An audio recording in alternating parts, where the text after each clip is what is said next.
Imagine you are standing in a drawing room on a cool morning in 1875,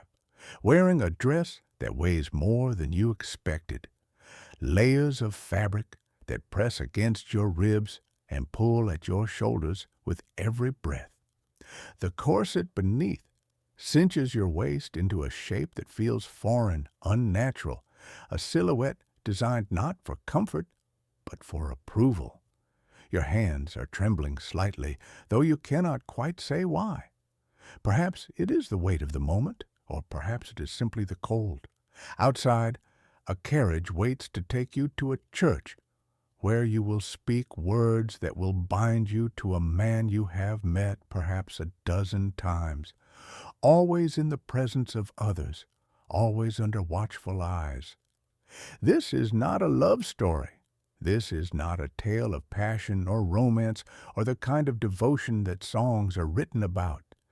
This is a transaction carefully negotiated between families, a merging of property and reputation and social standing. You are 22 years old, which means you are nearing the edge of what society considers acceptable,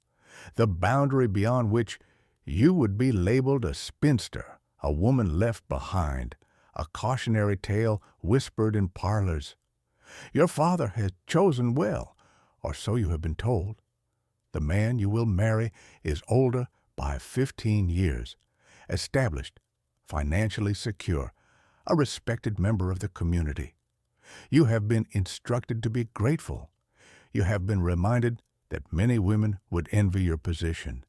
And yet, as you stand here, feeling the weight of silk and expectation pressing down upon you,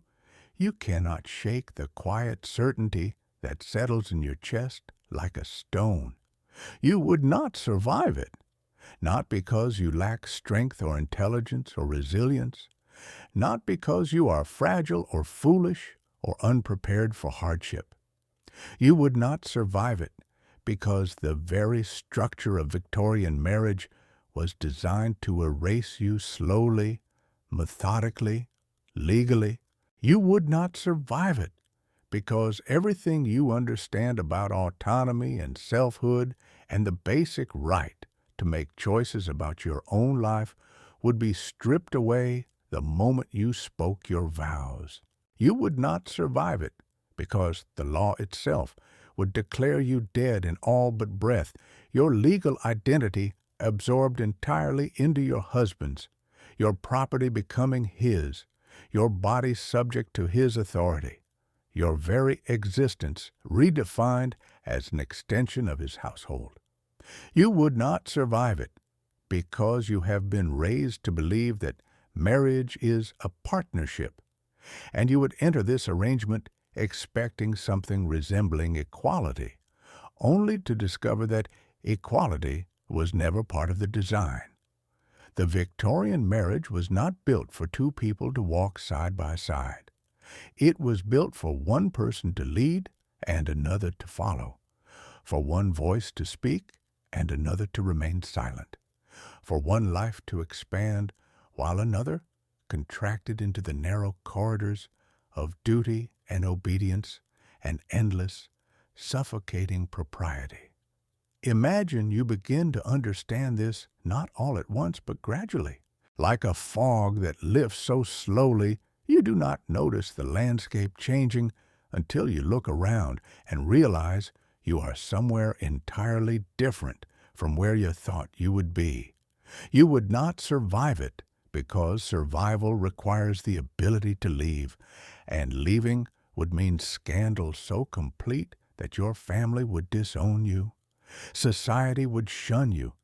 and you would find yourself cast out with no means of supporting yourself, no legal claim to your own children, no path back to the life you once knew. You would not survive it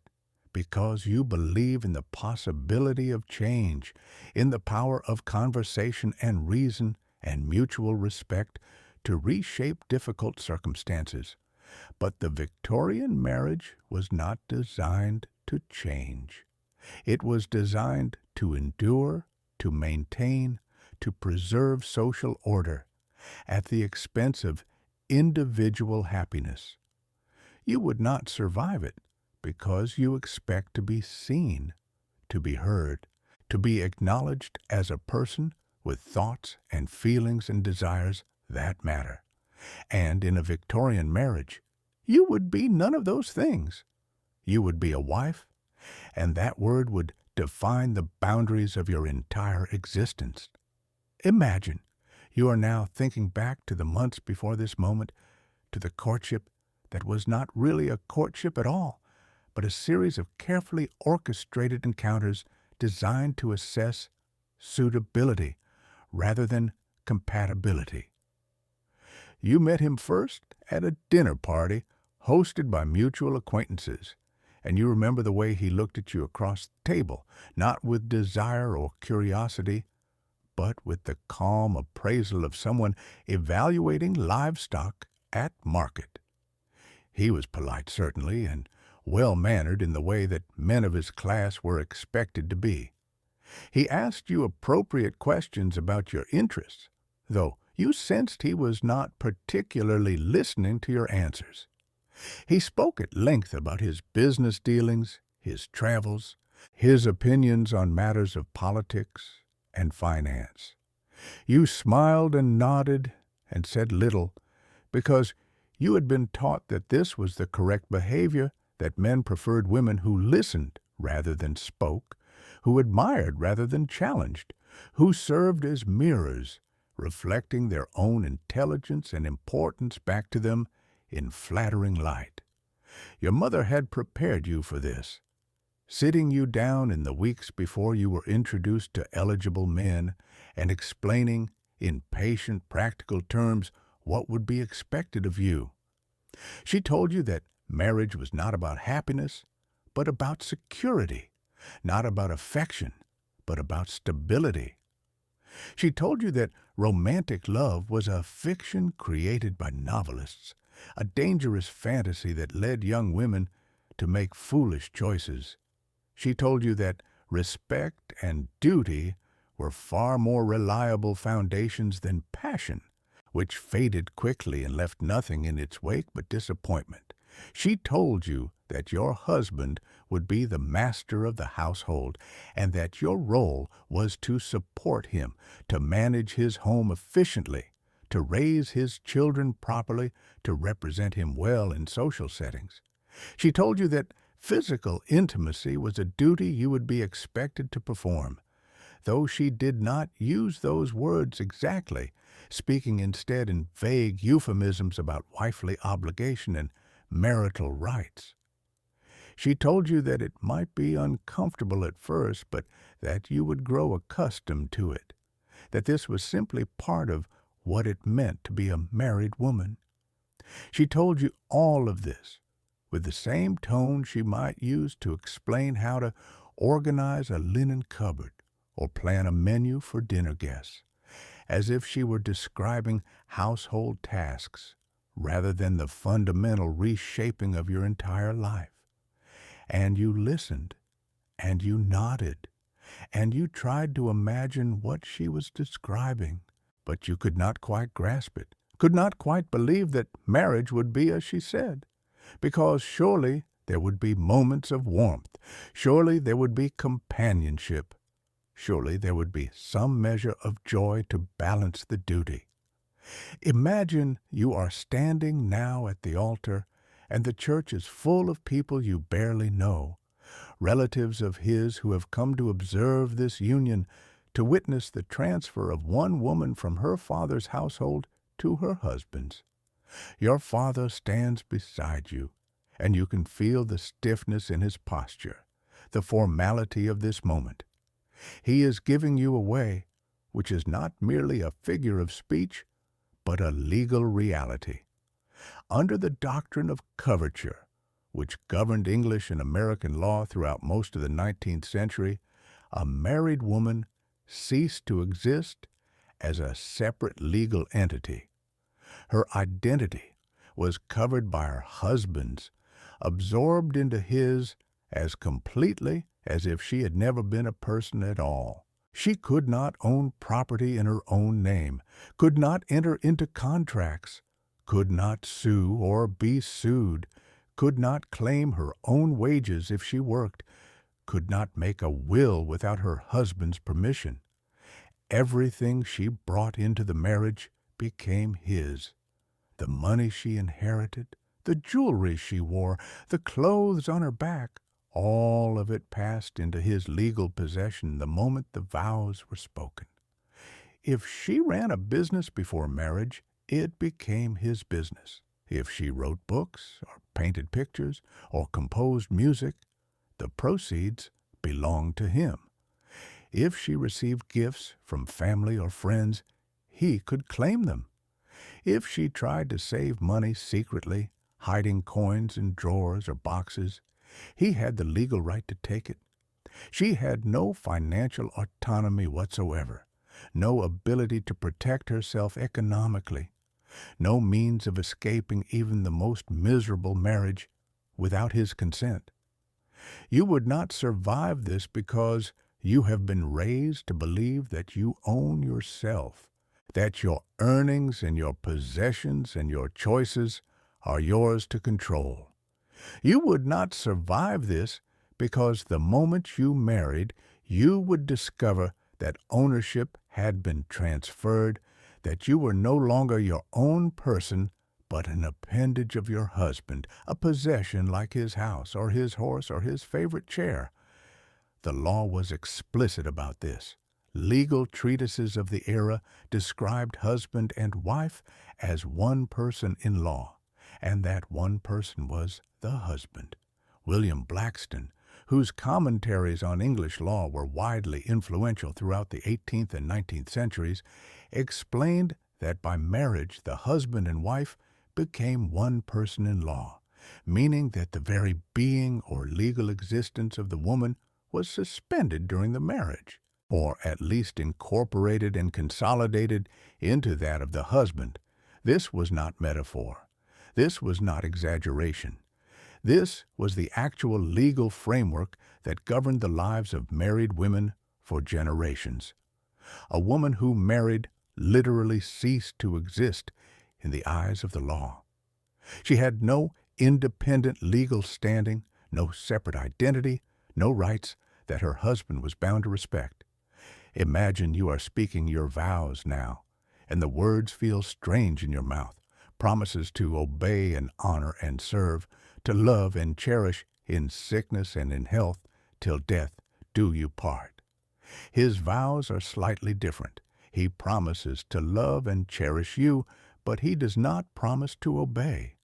That word is reserved for you, a reminder that this union is not between equals, but between master and subordinate, protector and dependent, authority and subject.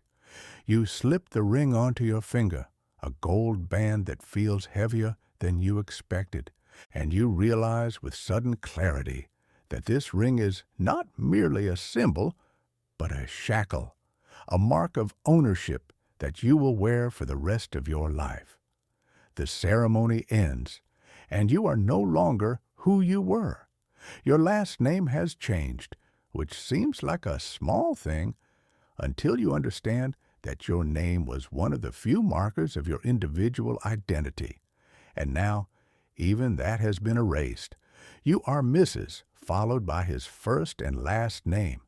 defined entirely in relation to him, your own given name, used only in the most informal contexts, among close family or old friends,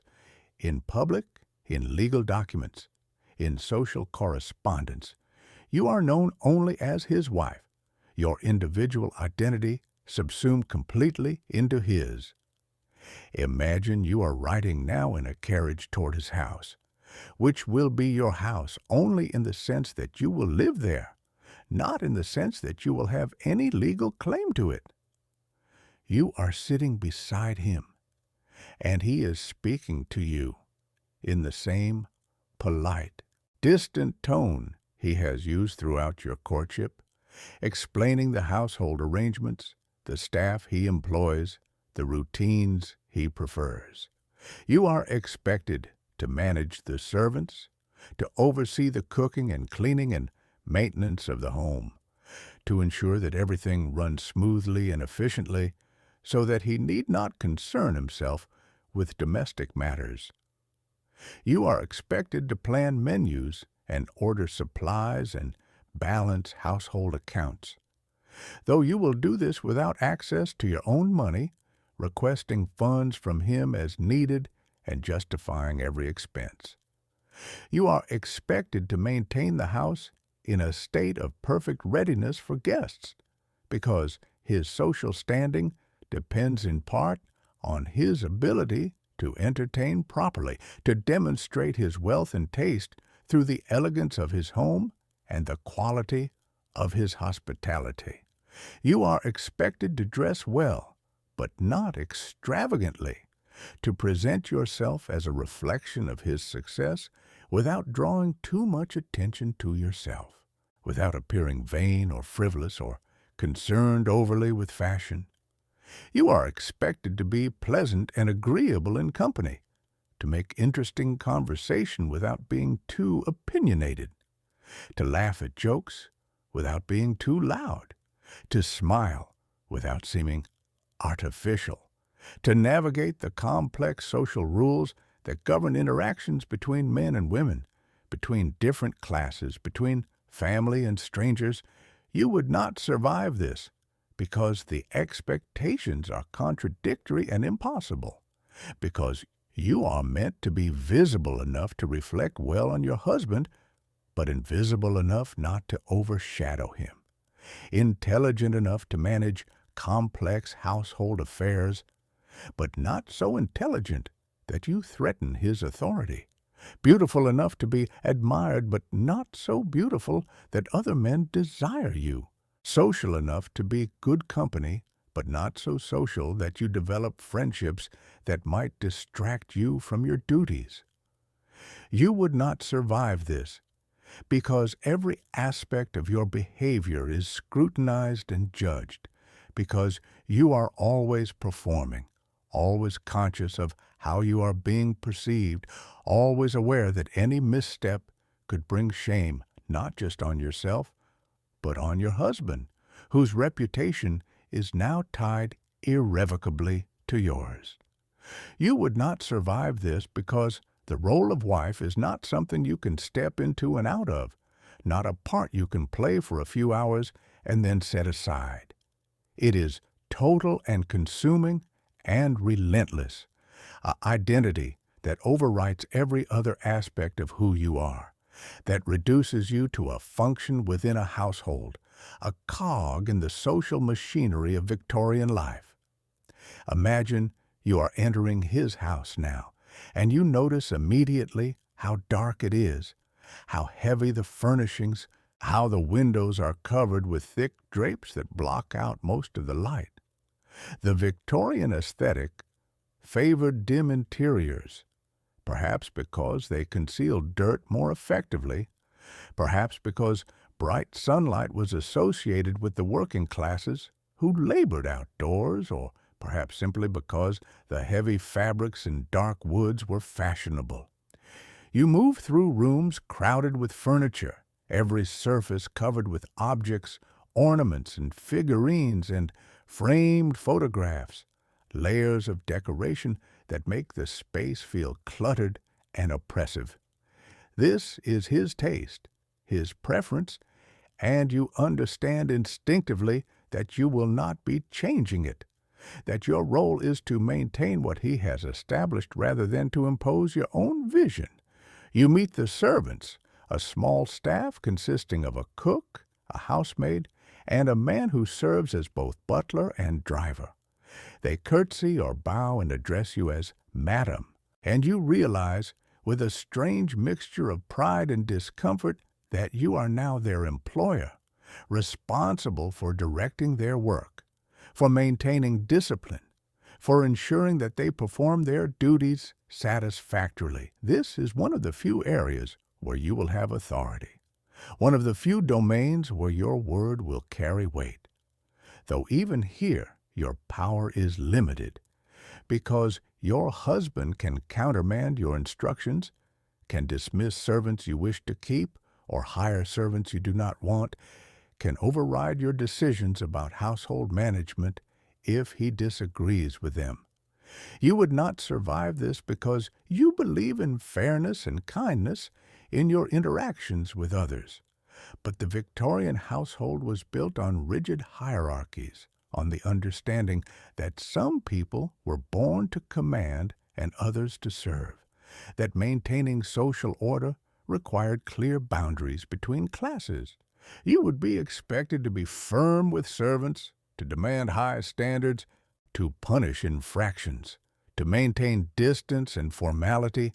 even with those who lived under the same roof and saw you at your most vulnerable. You would be expected to embody authority without compassion,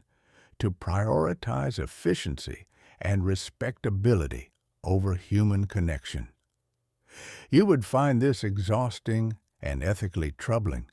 but you would also discover that the servants themselves expected this behavior, that they were uncomfortable with warmth or familiarity from someone in your position, that the social structure was so deeply ingrained that attempting to change it would only create confusion and resentment. Imagine you are being shown to your bedroom now, and you realize with some surprise that it is not the same room where your husband sleeps. Wealthy and upper-middle-class Victorian couples often maintained separate bedrooms, the husband typically occupying the larger and more comfortable space, while the wife was given a smaller adjoining room. This arrangement was considered proper and modern, a sign of civilization and refinement,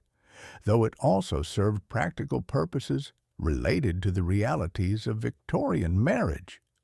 Your room is decorated in pale colors, with a narrow bed and a dressing table and a wardrobe for your clothes.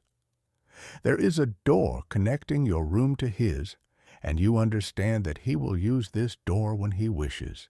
that you have no lock on your side, that privacy is something you can hope for, but not demand. You are unpacking your belongings with the help of the housemaid,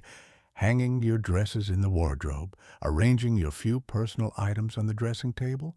and you are struck by how little you have brought with you, how few possessions you can truly call your own. The jewelry you wore at your wedding, inherited from your grandmother, is already his property. The books you loved, carried from your father's house, are technically his to dispose of if he chooses. The letters you have saved, the sketches you made, the diary you kept as a girl, all of it exists now at his discretion, subject to his authority, vulnerable to his scrutiny if he decides to examine your things.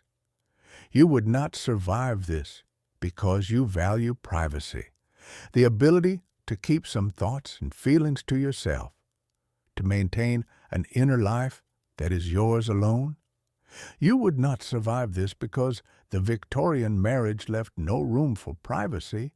because your husband had legal access to everything you wrote, everything you owned, every space you occupied. He could read your correspondence, could forbid you from maintaining friendships he deemed inappropriate,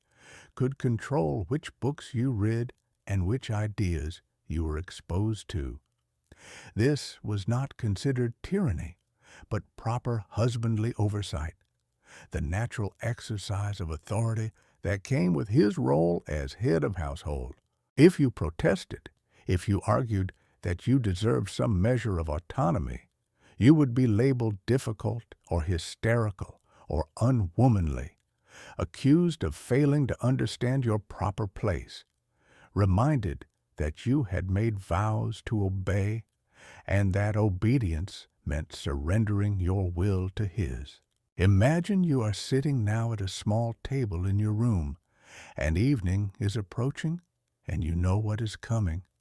have known since your mother's vague and uncomfortable warnings. since the whispered conversations between married women that fell silent when unmarried girls approached. You have only the haziest understanding of what physical intimacy entails, because Victorian society considered it improper to educate women about sexual matters before marriage. Young women were kept deliberately ignorant, told only that they must submit to their husbands, that this was their duty, that good wives did not resist or complain. Some women received more explicit warnings from mothers or older sisters, descriptions that often emphasized pain and endurance rather than pleasure or connection. Medical texts of the era claimed that women did not experience sexual desire, that they merely tolerated physical relations for the sake of procreation, that any woman who appeared to enjoy marital intimacy was probably suffering from some form of nymphomania or moral degeneracy. This was considered scientific fact, published in respected medical journals, taught to doctors, accepted by society as the natural order of things. You would not survive this because you have been raised to believe that desire is mutual, that physical intimacy is something shared between people who care for each other, who communicate and respect boundaries and seek each other's pleasure. You would not survive this because the Victorian marriage gave you no language for discussing what you wanted or did not want, no framework for understanding your own body, no permission to experience pleasure or to refuse acts that caused you pain. You would not survive this because the law explicitly stated that a husband could not rape his wife, that marriage constituted permanent consent, that a man had conjugal rights that his wife was obligated to fulfill regardless of her own wishes. This was not a theoretical concern, but a practical reality that shaped the lives of millions of women. If a husband forced himself on his wife, if he ignored her protests or her tears or her pleas for him to stop, this was considered his legal prerogative, his right as a husband. She had no recourse, no legal protection, no ability to prosecute him for assault. The very concept of marital rape did not exist in Victorian law or consciousness. A wife's body was not her own. It belonged to her husband to use as he saw fit, whenever he saw fit, however he saw fit. Imagine you hear footsteps approaching, and the door between your room and his opens, and he enters wearing a dressing gown, his hair slightly disheveled, his expression unreadable. He sits on the edge of your bed and begins to explain in clinical terms what will happen, speaking to you as if you are a child who needs instruction, and you realize that he finds this conversation as uncomfortable as you do, that he has been raised with the same silences and evasions, the same sense that bodies and desire and physical need are shameful things to be hidden and controlled. The act itself, when it happens, is exactly as your mother warned, uncomfortable and awkward and brief, a mechanical coupling that has nothing to do with affection or tenderness or mutual pleasure. He finishes and leaves, returning to his own room without a word, and you lie in the darkness, feeling a strange mixture of relief that it is over and dread that this will now be a regular part of your life, something you must endure without complaint, something you must accept as the price of security and respectability. You would not survive this because you expect physical intimacy to involve communication and consent and some measure of mutual care, but the Victorian marriage was built on the assumption that women did not need or want these things, that they merely tolerated sex as a duty and should be grateful when their husbands did not demand it too frequently. You would not survive this because you have been taught to listen to your body, to honor your own feelings, to speak up when something hurts or feels wrong. But Victorian women were taught to ignore their bodies, to suppress their feelings, to remain silent about pain or discomfort because complaining was unseemly and unfeminine. You would not survive this because the disconnect between what you expect and what you experience would be so profound, so disorienting, that it would shake your sense of self, would make you question whether you were broken or abnormal, or somehow failing to be the woman you were supposed to be. Imagine you're waking now on your first full day as a married woman, and the housemaid brings you water for washing and helps you dress, lacing your corset and fastening the dozens of tiny buttons that run down the back of your gown. Victorian clothing was designed to be impossible to put on or take off without assistance, another way in which women's autonomy was restricted, another reminder that you could not function independently, that you required help with the most basic tasks of daily life. You go downstairs to find breakfast laid out in the dining room, and your husband is already there, reading the newspaper, barely acknowledging your entrance. You eat in silence, because he is absorbed in his reading, and you have not been invited to speak. And you begin to understand that meal times will not be occasions for conversation or companionship, but simply necessary functions to be completed efficiently before returning to the business of the day. After breakfast, he leaves for his office or his club or wherever it is that he spends his days, and you are left alone with the servants and the vast stretches of empty time that make up the life of a middle-class Victorian wife. You would not survive this because you are accustomed to purpose, to meaningful work, to feeling that your time and energy are spent on things that matter. You would not survive this because the role of wife offered none of these things, only endless repetition of trivial tasks, only the appearance of busyness without real accomplishment, only the slow erosion of your sense that you are a person capable of contributing something valuable to the world.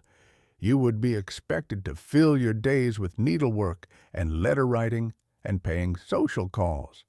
with supervising servants and planning menus and arranging flowers,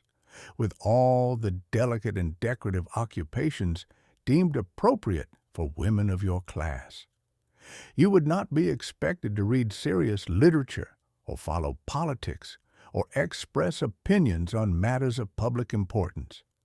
You would not be expected to pursue education or develop skills or engage in work that might be confused with employment, because ladies did not work. Ladies did not soil their hands with labor. Ladies existed in a sphere separate from the masculine world of commerce and politics and intellectual achievement. Imagine you are sitting now in the drawing room with embroidery in your lap,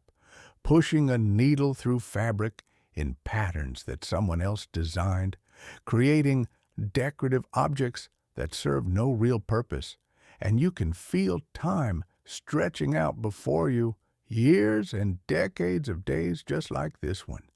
an endless succession of small, meaningless tasks that fill the hours without filling your life.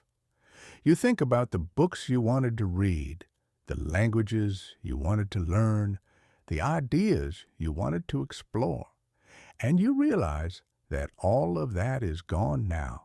set aside,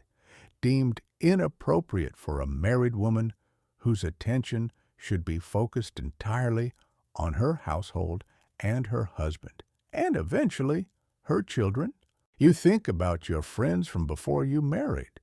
the other young women with whom you walked and talked and shared confidences, and you realize that those friendships will fade now,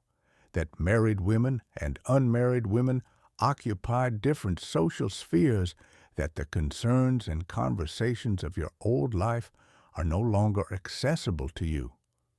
You think about your own mother, whom you always saw as distant and formal and preoccupied with propriety, and you begin to understand that she was probably once much like you, full of hopes and questions and energy, and that marriage had worn her down slowly, had taught her to suppress everything spontaneous and genuine and alive until all that remained was the polished surface, the perfect performance of respectable womanhood. You would not survive this because you cannot imagine living for 50 years with this hollowness, this sense of being decorative but useless, present but invisible, alive but not really living. You would not survive this because the isolation would drive you slowly mad. The lack of intellectual stimulation, the absence of meaningful conversation, the endless hours spent in rooms that felt more like cages than homes. Victorian women were not supposed to need intellectual stimulation. They were not supposed to crave challenge or adventure or the satisfaction of work well done. They were supposed to be content with their ornamental existence, to find fulfillment in the minute details of household management, to derive meaning from their relationships with husbands who barely spoke to them and children who would eventually grow up and leave. The reality, of course, was that many women were desperately unhappy, though they could not say so, could not acknowledge even to themselves that the life they had been taught to desire was slowly suffocating them. Imagine you are beginning now to understand the full weight of what it means to be a Victorian wife, how every aspect of your existence is controlled and constrained, how even your emotions are subject to regulation. You are expected to be cheerful, but not giddy, serious, but not melancholy, interested in your husband's concerns, but not so interested that you ask too many questions or offer too many opinions. You are expected to maintain perfect composure at all times, never raising your voice, never losing your temper, never displaying any emotion that might be considered excessive or unseemly. Anger is especially forbidden, considered unwomanly and unattractive, something that must be swallowed and hidden, no matter how justified it might be. Victorian conduct manuals explicitly instructed women to control their tempers, to respond to their husband's anger with gentle patience, to never return harsh words with harsh words of their own. The ideal wife was a creature of infinite forbearance, absorbing her husband's moods and frustrations without complaint, soothing his irritations, smoothing over conflicts, maintaining domestic tranquility through her own relentless self-suppression. You would not survive this because you believe that anger is a legitimate emotion, a signal that something is wrong, that boundaries are being violated, that change is needed. You would not survive this because swallowing anger day after day, year after year, does not make it disappear, but only drives it inward, where it manifests as depression or anxiety or physical illness, where it corrodes your sense of self and your ability to feel anything at all. Victorian women suffer disproportionately from nervous disorders, from mysterious ailments that doctors could not diagnose or treat, from paralyzing fatigue and inexplicable pain and episodes of what was called hysteria, which was essentially a catch-all diagnosis for any emotional or physical symptoms that could not be otherwise explained.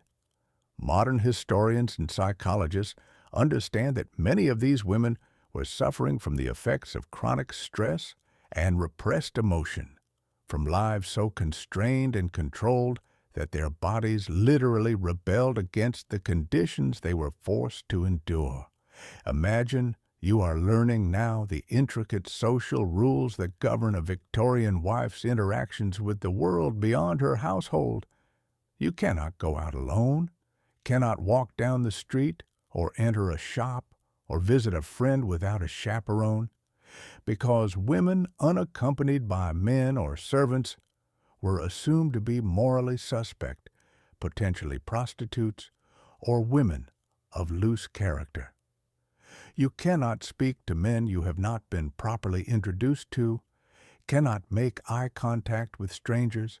cannot initiate conversations even with people you know well unless they address you first. You cannot attend the theater or a concert or any public entertainment without your husband, and even then you must be careful about which performances you see, because some venues and some forms of entertainment were considered too vulgar or too stimulating for respectable women. You cannot drink alcohol in public, cannot smoke, cannot engage in any behavior that might be considered masculine or inappropriate. You cannot express strong opinions on political matters, cannot attend lectures or meetings where social reform or women's rights are discussed, cannot associate with women who are known to hold radical views. You would not survive this because these restrictions would feel like being buried alive, like being slowly entombed in layers of fabric and propriety and suffocating expectation. You would not survive this because you believe that being an adult means having the freedom to move through the world, to make your own choices, to decide where you go and whom you see and what you do with your time. You would not survive this because the Victorian marriage infantilized women, treated them as perpetual children who needed constant supervision and protection, who could not be trusted to navigate public spaces or make reasonable decisions about their own lives. The ideology of separate spheres, which dominated Victorian thinking about gender, held that men belonged to the public world of work and politics and commerce, while women belonged to the private world of home and family and domestic care. This was not presented as oppression, but as protection, as a natural division of labor that honored women's special nature and shielded them from the corrupting influences of the outside world. The reality, of course, was that separate spheres served to exclude women from economic opportunity, from education, from political participation, from any form of power or influence beyond the narrow confines of the household. Imagine you are receiving your first social call now, another young married woman from the neighborhood who has come to pay her respects, and you are sitting together in the drawing room making polite conversation about nothing, exchanging pleasantries about the weather and mutual acquaintances and the trivial details of domestic life. You want to ask her if she is happy, if she finds marriage what she expected, if she ever feels the same creeping despair that has already begun to settle over you like fog. But you cannot ask these things, cannot break the code of cheerful superficiality that governs women's interactions, cannot admit to dissatisfaction or disappointment or doubt. Victorian women were deeply isolated from each other despite their constant social interactions, unable to speak honestly about their experiences, unable to acknowledge the gap between the ideal of marriage they had been sold and the reality they were living. They smiled and chatted and pretended that everything was fine, and each of them believed she was the only one who felt trapped and unhappy, the only one who lay awake at night wondering if this was truly all there was, if the next 40 or 50 years would be simply more of the same, an endless succession of empty days leading nowhere. You would not survive this because you need honesty and connection, because you need to be able to say when you are struggling, to ask for help, to share your real feelings with people who understand. You would not survive this because the isolation imposed by Victorian gender roles was nearly absolute, separating women not only from men, but from each other, preventing the formation of the kind of solidarity and mutual support that might have challenged the system itself. When women did begin to organize, when they did begin to speak openly about the realities of their lives, the response was often violent opposition, because the truth about Victorian marriage was so at odds with the myth that maintaining the myth required suppressing the truth by any means necessary. Women who advocated for married women's property rights, for divorce law reform, for the right to higher education or professional employment, were dismissed as man-haters and destroyers of the family, as bitter spinsters or frustrated wives seeking to drag all women down to their level of misery. The suggestion that Victorian marriage might be fundamentally unjust, that the legal framework treating women as property might need revision, was treated as an attack on civilization itself, a dangerous radicalism that threatened the very foundations of social order. Imagine you are beginning to notice now the double standards that permeate every aspect of married life, the ways in which rules that apply absolutely to you do not apply at all to your husband. He can come and go as he pleases, spending evenings at his club or traveling on business without seeking your permission or even informing you of his plans in advance. You, meanwhile, must account for every minute of your day, must seek his approval before accepting invitations or making purchases or doing anything beyond the routine tasks of household management. He can drink alcohol freely, can smoke cigars, can engage in all manner of vices that would be considered scandalous if you attempted them. He can maintain friendships with other men, can correspond with whomever he likes, can read whatever books he chooses.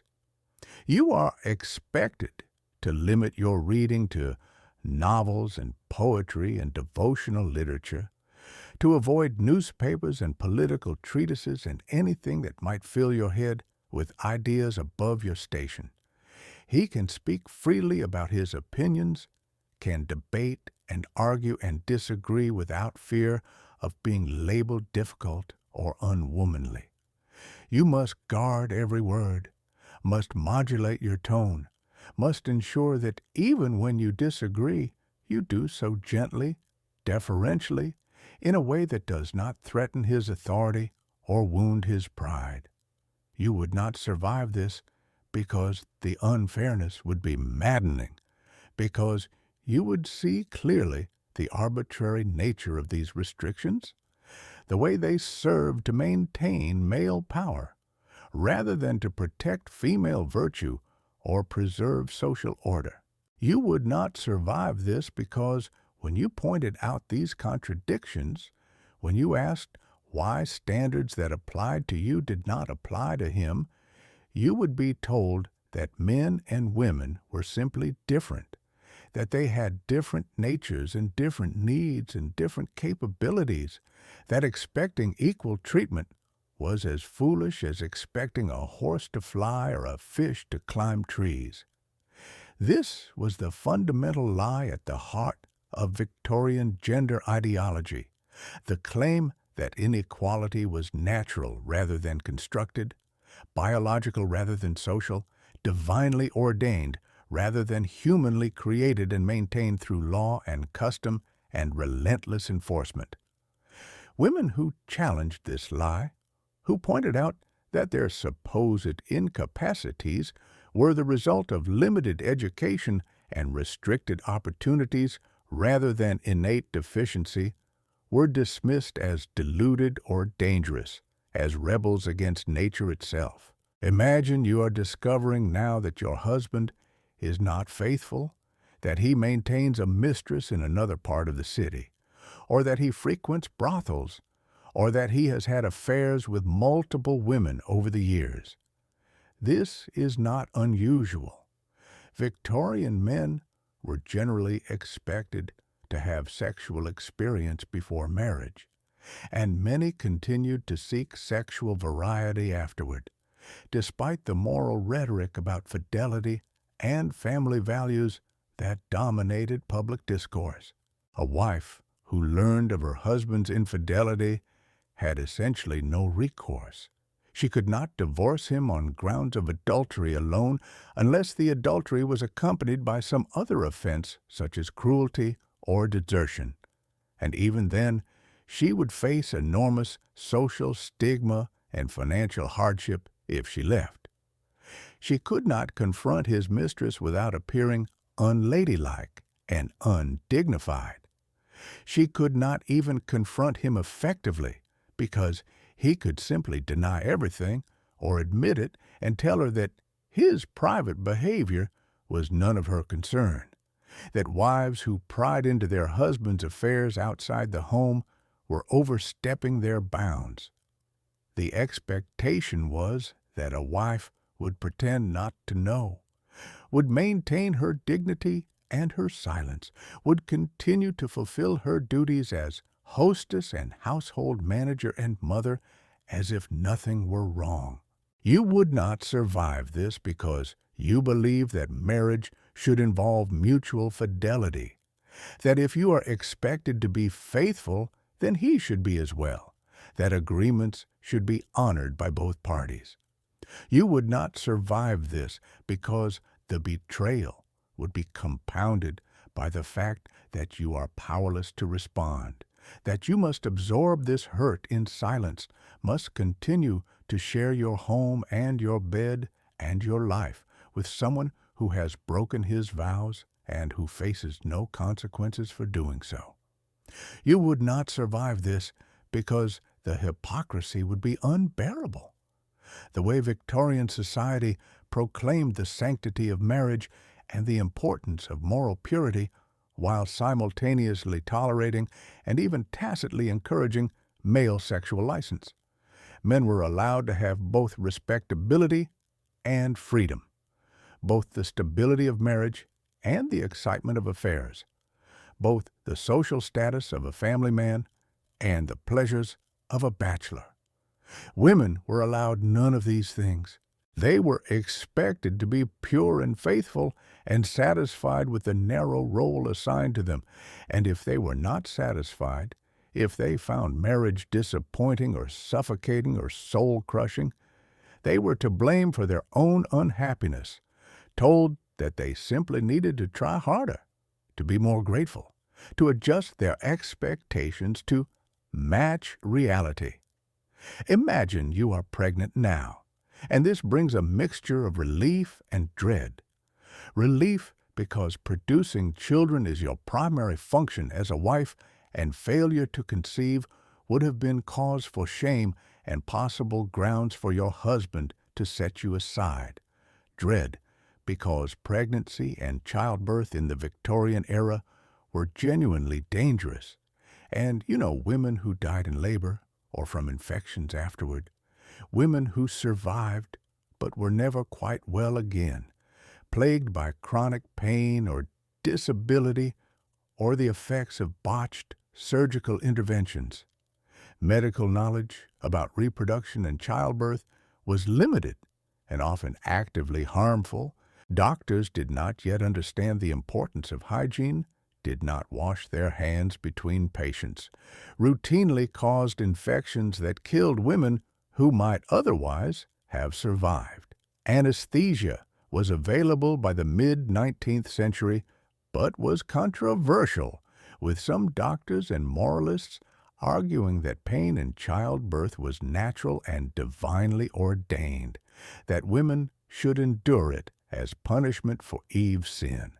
that seeking to avoid pain was a form of moral weakness or even rebellion against God's will. Queen Victoria's use of chloroform during the birth of her eighth child in 1853 helped to legitimize anesthesia for childbirth, but many women still endured labor without pain relief, either because their doctors disapproved or because they could not afford the additional expense. You would not survive this because the terror of childbirth would be overwhelming, because you would go into labor knowing that you might not survive, that this might be the last day of your life, that you might leave behind a baby who would never know you, and a husband who would likely remarry within a year, replacing you so efficiently that it would be as if you had never existed at all. You would not survive this because medical care during pregnancy was minimal, because Victorian doctors understood almost nothing about prenatal health, because women were not told what to expect or how to prepare, because the entire experience was shrouded in the same silence and shame that surrounded all matters related to female bodies and female reproduction. You would labor for hours or even days with only a midwife or doctor in attendance, your husband banished from the room because birth was considered too indelicate for men to witness, and you would push and bleed and scream if necessary, though you would be encouraged to maintain your composure even in the midst of the most intense pain, because ladies were supposed to suffer quietly, to endure without complaint, to think of their ordeal as a noble sacrifice rather than as a medical crisis that required competent care and compassionate support. Imagine you survive childbirth and now you have an infant, and you are expected to love this child instantly and completely,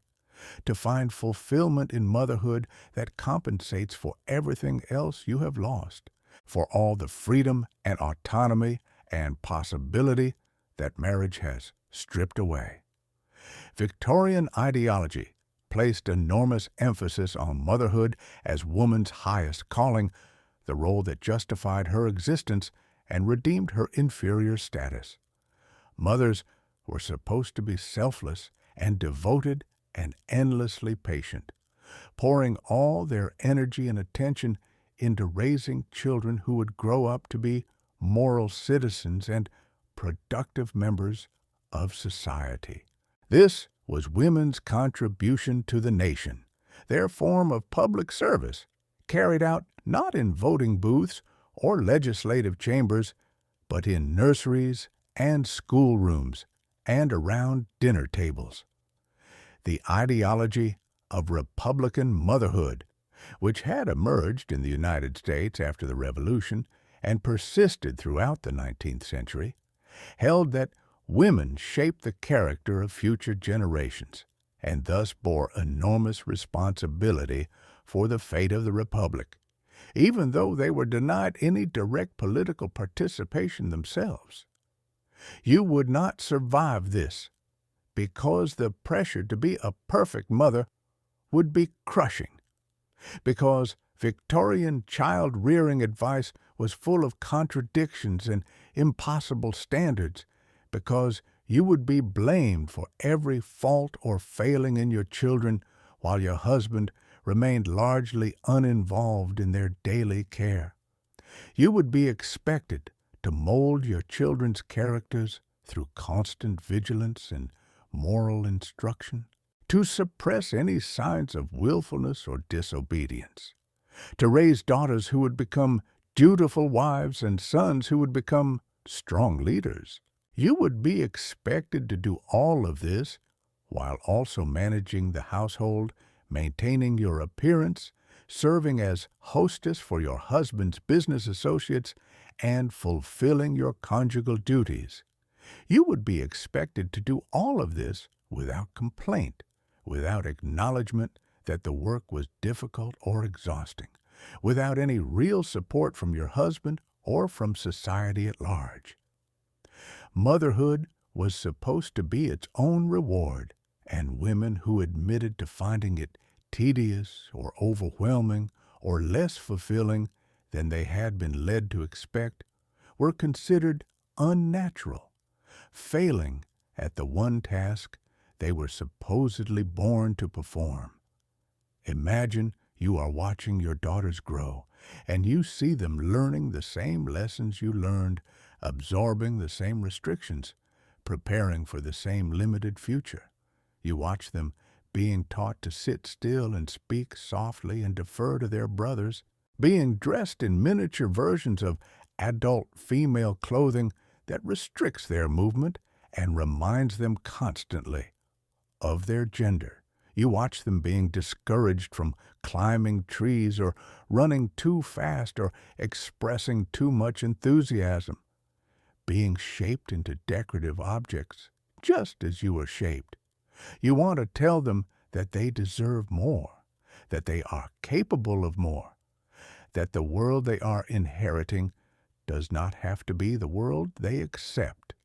But you cannot tell them this because undermining the social order would be considered bad mothering,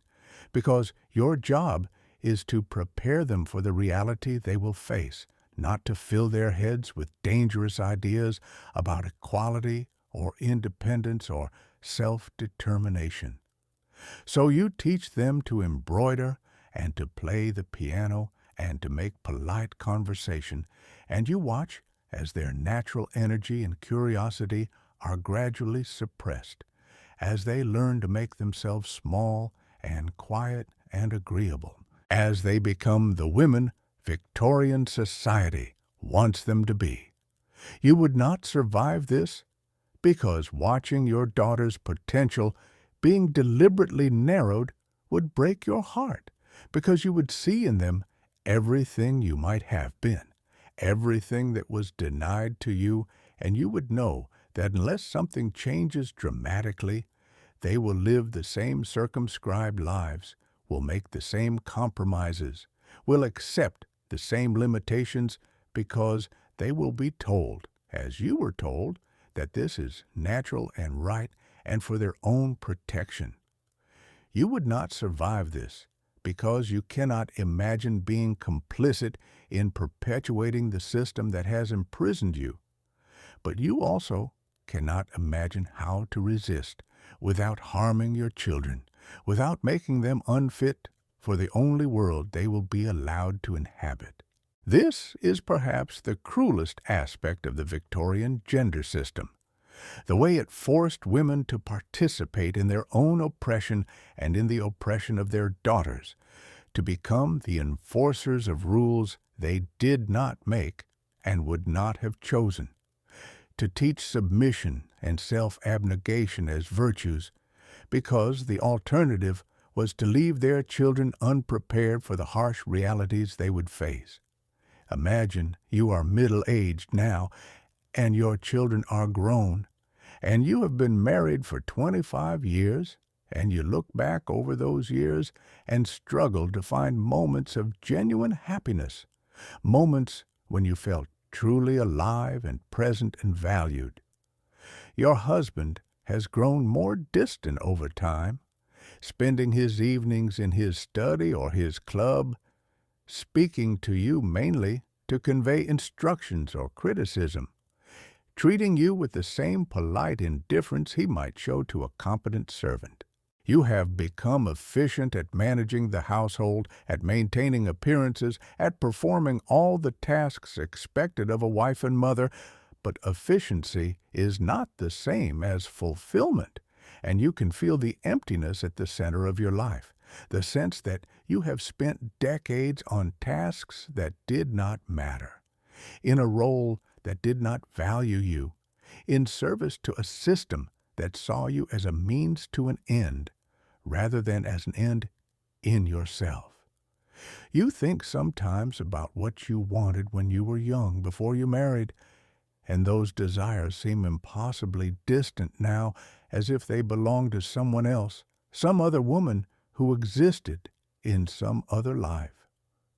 You would not survive this because the accumulation of years in a loveless marriage The slow accretion of small disappointments and quiet indignities and unspoken resentments would wear you down in ways that are hard to articulate but impossible to ignore. You would not survive this because human beings need to feel that their lives have meaning, that their work matters, that they are seen and valued by the people around them. You would not survive this because the Victorian marriage offered none of these things to women, only the empty consolation of respectability, the cold comfort of having done one's duty. You would not survive this because you would wake up one day and realize that you had lived an entire life without ever really living, that you had existed but not truly been, that you had performed a role so completely and for so long that you no longer remembered who you were beneath the performance. This was the fate of millions of Victorian women, lives spent in quiet desperation, in silent endurance, in the hope that perhaps the next generation would fare better, though they had little reason to believe it would. Imagine you are learning now about women who have tried to escape, to leave marriages that were intolerable, and you are learning what happened to them, how society punished women who refused to accept their fate. A woman who left her husband was considered a fallen woman, morally ruined, beyond the pale of respectable society. She could not return to her family, who would be shamed by her behavior and would typically refuse to take her in. She could not support herself through employment because few respectable occupations were open to women, and those that were would not hire a woman with the stigma of a failed marriage. She could not claim her children, who legally belonged to her husband and whom he could keep from her entirely if he chose. She could not remarry because divorce was difficult to obtain and socially devastating even when it was possible. She would be cut off from her friends, from her community, from everything familiar and secure, left to make her way in a world that offered women few options and harsh judgment for those who stepped outside prescribed boundaries. You would not survive this because even if you could endure the unhappiness of your marriage, even if you could resign yourself to a life without love or companionship or respect, you could not endure it knowing that you were completely trapped, that there was no exit, that you would be in this position until one of you died. You would not survive this because the knowledge that you were a prisoner, that your entire life had been decided by agreements made when you were too young to understand what you were consenting to, would be psychologically devastating. You would not survive this because human beings need hope, need the sense that circumstances can change, that tomorrow might be better than today. Victorian wives had no such hope. They knew that their circumstances would not change, that they would be wives until death, that the law and society and custom all conspired to keep them exactly where they were. The only thing that changed was that they grew older, that their youth and whatever small power came from beauty faded, that they became invisible, even as they had always been voiceless. Imagine you are old now, and your husband has died, and for the first time in your adult life you have some measure of legal autonomy, some control over your own affairs. As a widow, you can own property, can enter into contracts, can make decisions without requiring anyone's permission. Widowhood was often the first time Victorian women experienced anything resembling independence, and some women found this liberating, discovered capabilities they had never been allowed to exercise, took pleasure in making their own choices and managing their own lives. But you are elderly by this point. your health declining, your energy diminished, much of your life already behind you. You have finally gained freedom precisely when you have the least ability to use it, when the possibilities that might have excited you at 20 or 30 or 40 no longer seem worth pursuing because you are simply too tired, too worn down by decades of self-suppression and constrained existence. You look back over your life and wonder what it was for, what you achieved, what you contributed, and the answers are elusive. You raised children, but they are grown now and living their own lives, visiting occasionally out of duty more than affection. You maintained a household, but households are transient things, clean today and dirty tomorrow, requiring endless work that is noticed only when it is not done. You were a wife, but to a man who never really knew you, who never asked what you thought or felt or wanted, who saw you as an extension of himself, rather than as a person in your own right. You would not survive this because the waste would be intolerable, because you would see with painful clarity how much potential was squandered, how much intelligence and creativity and energy was poured into tasks that served mainly to maintain a social system designed to benefit men at women's expense. You would not survive this because you would understand, finally and completely, that your life was not really yours, that it was lived according to someone else's script, in service to someone else's goals, shaped by laws and customs you did not choose and could not change. You would not survive this because the anger that you spent a lifetime suppressing would rise up at the end, and you would have to face the fact that you were complicit in your own erasure, that you participated in a system you knew was unjust because the alternatives were too terrible to contemplate, because resistance would have meant losing everything, because there was no path forward that did not require more courage and sacrifice than you felt capable of giving. You would not survive a Victorian marriage because it was not designed for survival, but for endurance, not for flourishing, but for functioning, not for living, but for existing within carefully defined boundaries that grew narrower with each passing year. You would not survive it because survival requires more than just continuing to breathe, requires maintaining some connection to yourself, to your desires and your dignity, and your sense that you matter as an individual rather than merely as a role to be performed. You would not survive it because the cost of surviving would be the loss of everything that makes life worth living, the slow sacrifice of every authentic feeling and original thought and spontaneous impulse on the altar of respectability and duty and social acceptance. You would not survive it because you are a person, not a function, a human being with needs and wants and dreams that cannot be satisfied by the narrow offerings of Victorian domesticity. And the marriage system of that era had no interest in your personhood, no room for your humanity, no acknowledgement that women were anything more than instruments for male comfort and social reproduction. You would not survive it not because you are weak, but because you expect to be seen. You would not survive it because the years themselves become a kind of erosion, a slow wearing away that happens so gradually you do not notice the change from one day to the next, only from one decade to the next.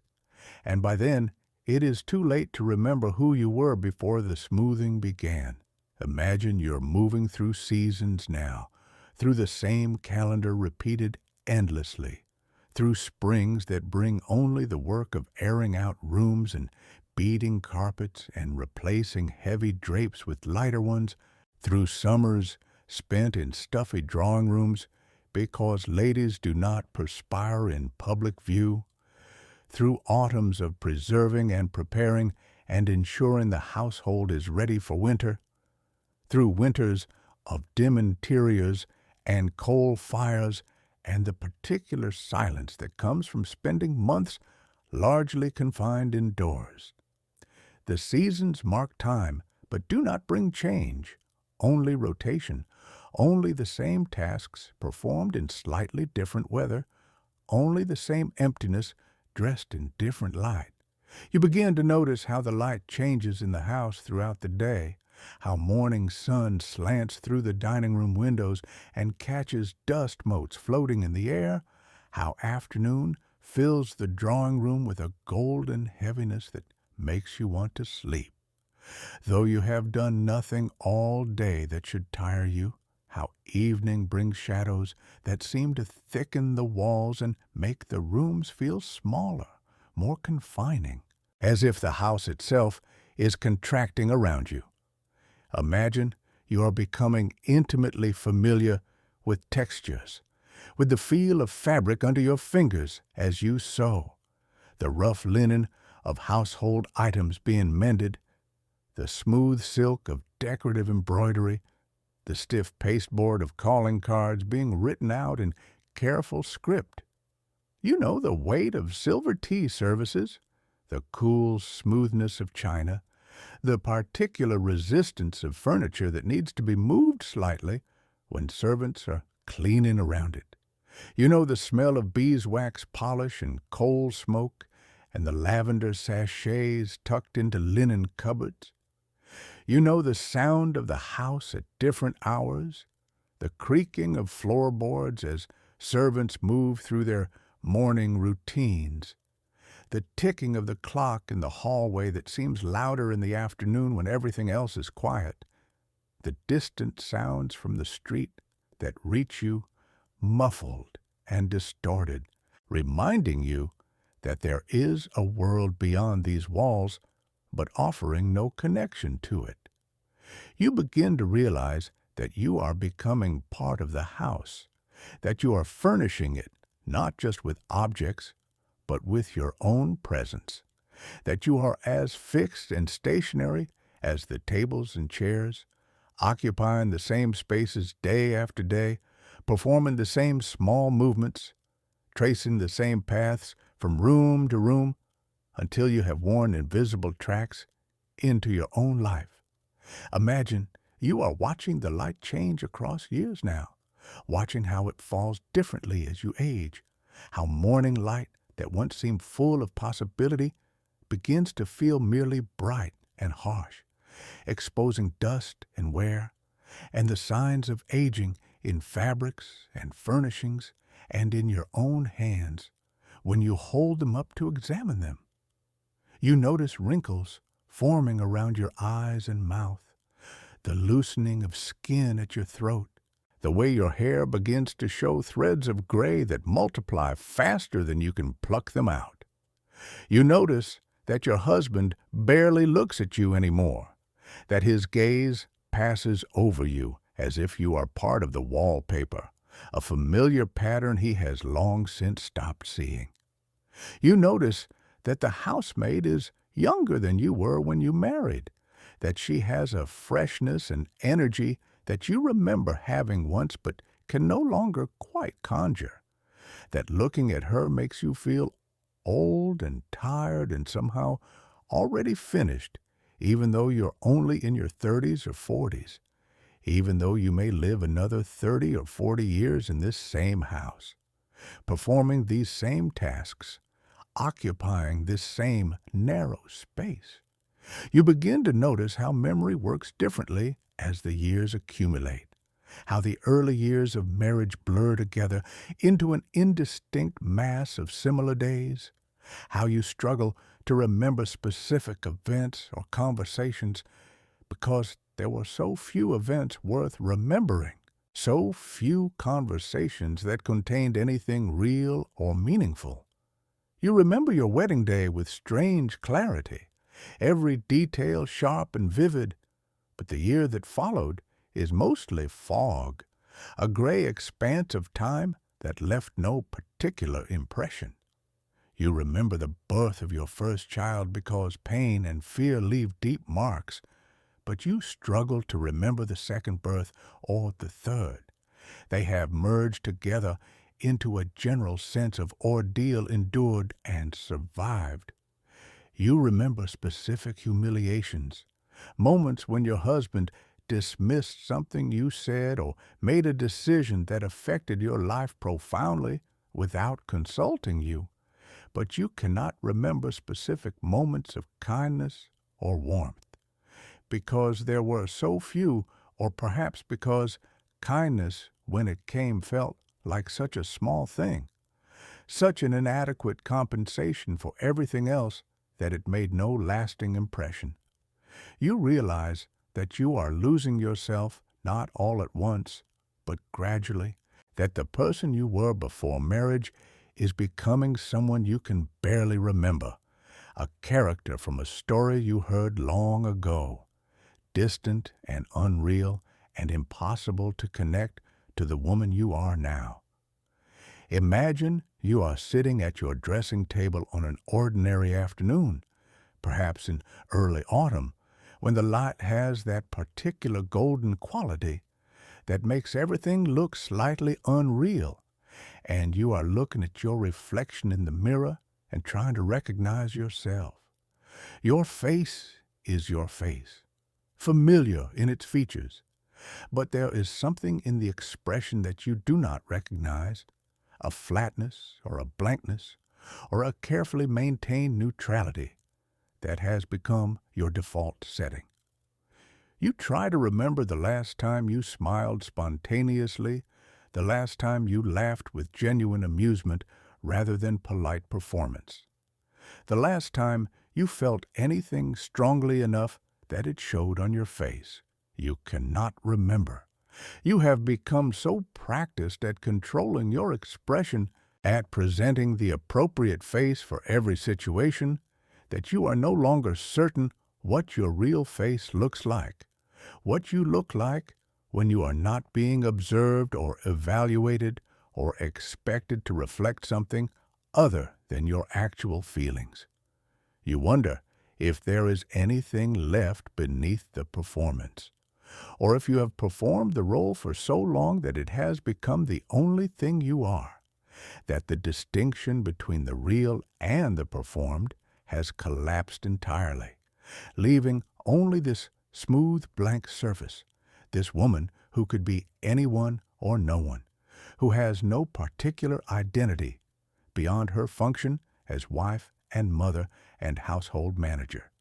Imagine you are walking through the house on a winter afternoon, moving from room to room with no particular purpose, and you realize that you have walked this route thousands of times, that your feet know every floorboard, every slight unevenness in the carpet, every place where the floor creaks or the door sticks. You have lived in this house for 15 years or 20 years or 25 years, and you know it with the kind of intimacy that comes from endless repetition, the kind of knowledge that is almost unconscious, written into your body more than your mind. You know which windows stick in summer and which let in drafts in winter. You know which stairs to avoid if you want to move quietly. You know where the light is best for sewing in the afternoon and where you can sit to see anyone approaching the front door. You know the smell of each room, the particular mustiness of the library where your husband keeps his books, the soapy cleanliness of the linen cupboard, the faint staleness of guest rooms that are rarely used. You know this house better than you know anything else in the world, better than you know your husband, better than you know your children, better than you know yourself. The house has become the container for your entire life, the boundary of your existence, and you have become in some sense the house itself, inseparable from it, defined by it, imprisoned in it so completely that you can no longer imagine existing anywhere else. You begin to notice how the seasons affect your mood, how winter brings a heaviness that settles over you like snow, how the short days and long nights make time feel slower and heavier, how the cold seeps into the house despite the fires always burning in the main rooms, how you wear layers of clothing that add weight and restriction, how you spend weeks barely going outside except for church or the most essential errands. You notice how spring, when it comes, brings a restlessness that is worse than the winter lethargy, how the returning light and the sound of birds and the sight of flowers in the square make you aware of everything you're missing, make you feel the contrast between the world outside that is renewing itself and your own life that continues in its fixed, unchanging patterns. You notice how summer brings visitors and social obligations that exhaust you, how you must be on display, must entertain and smile and make conversation when all you want is to be left alone, to sit in a quiet room and not have to perform for anyone. You notice how autumn brings a kind of relief, a settling back into the routines that at least have the comfort of familiarity, though comfort is perhaps the wrong word for the numbness that comes from knowing exactly what each day will bring and knowing that it will bring nothing new, nothing different, nothing that might interrupt the slow passage of time. Imagine you're beginning to understand how Victorian wives aged differently from their husbands, how the confinement and the corsets and the repeated pregnancies and the emotional suppression took a physical toll that made women old before their time. You see it in the mirror, the way your posture has changed, the way you hold yourself more carefully, moving more slowly, as if you are always conscious of not disturbing something fragile. You see it in your hands, which have become thinner and more veined, marked by small cuts and burns from household tasks, from sewing needles and hot water and the constant work of managing a home without doing the actual heavy labor yourself, but directing it and inspecting it, and sometimes finishing the details that servants miss. You see it in your clothing, which has grown more sober and dark over the years, as if you are in mourning though no one has died, or perhaps in mourning for yourself, for the life you might have lived. You begin to notice how your husband has aged differently, how he has grown heavier and more solid, how his face has taken on the look of someone comfortable in his position,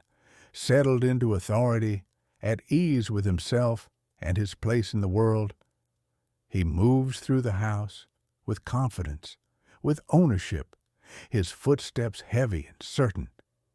You move through the house like a ghost, trying not to make noise, trying not to take up too much space, trying to be present when needed and invisible when not. Imagine you are watching your daughters marry now, and you see them standing where you stood, wearing white dresses that will be put away afterward and never worn again, speaking vows that will bind them as you were bound. You want to warn them, but you cannot, because warning them would be considered cruel and unhelpful, because they have been prepared for this their entire lives, and anything you say now will only create doubt and anxiety without offering any alternative.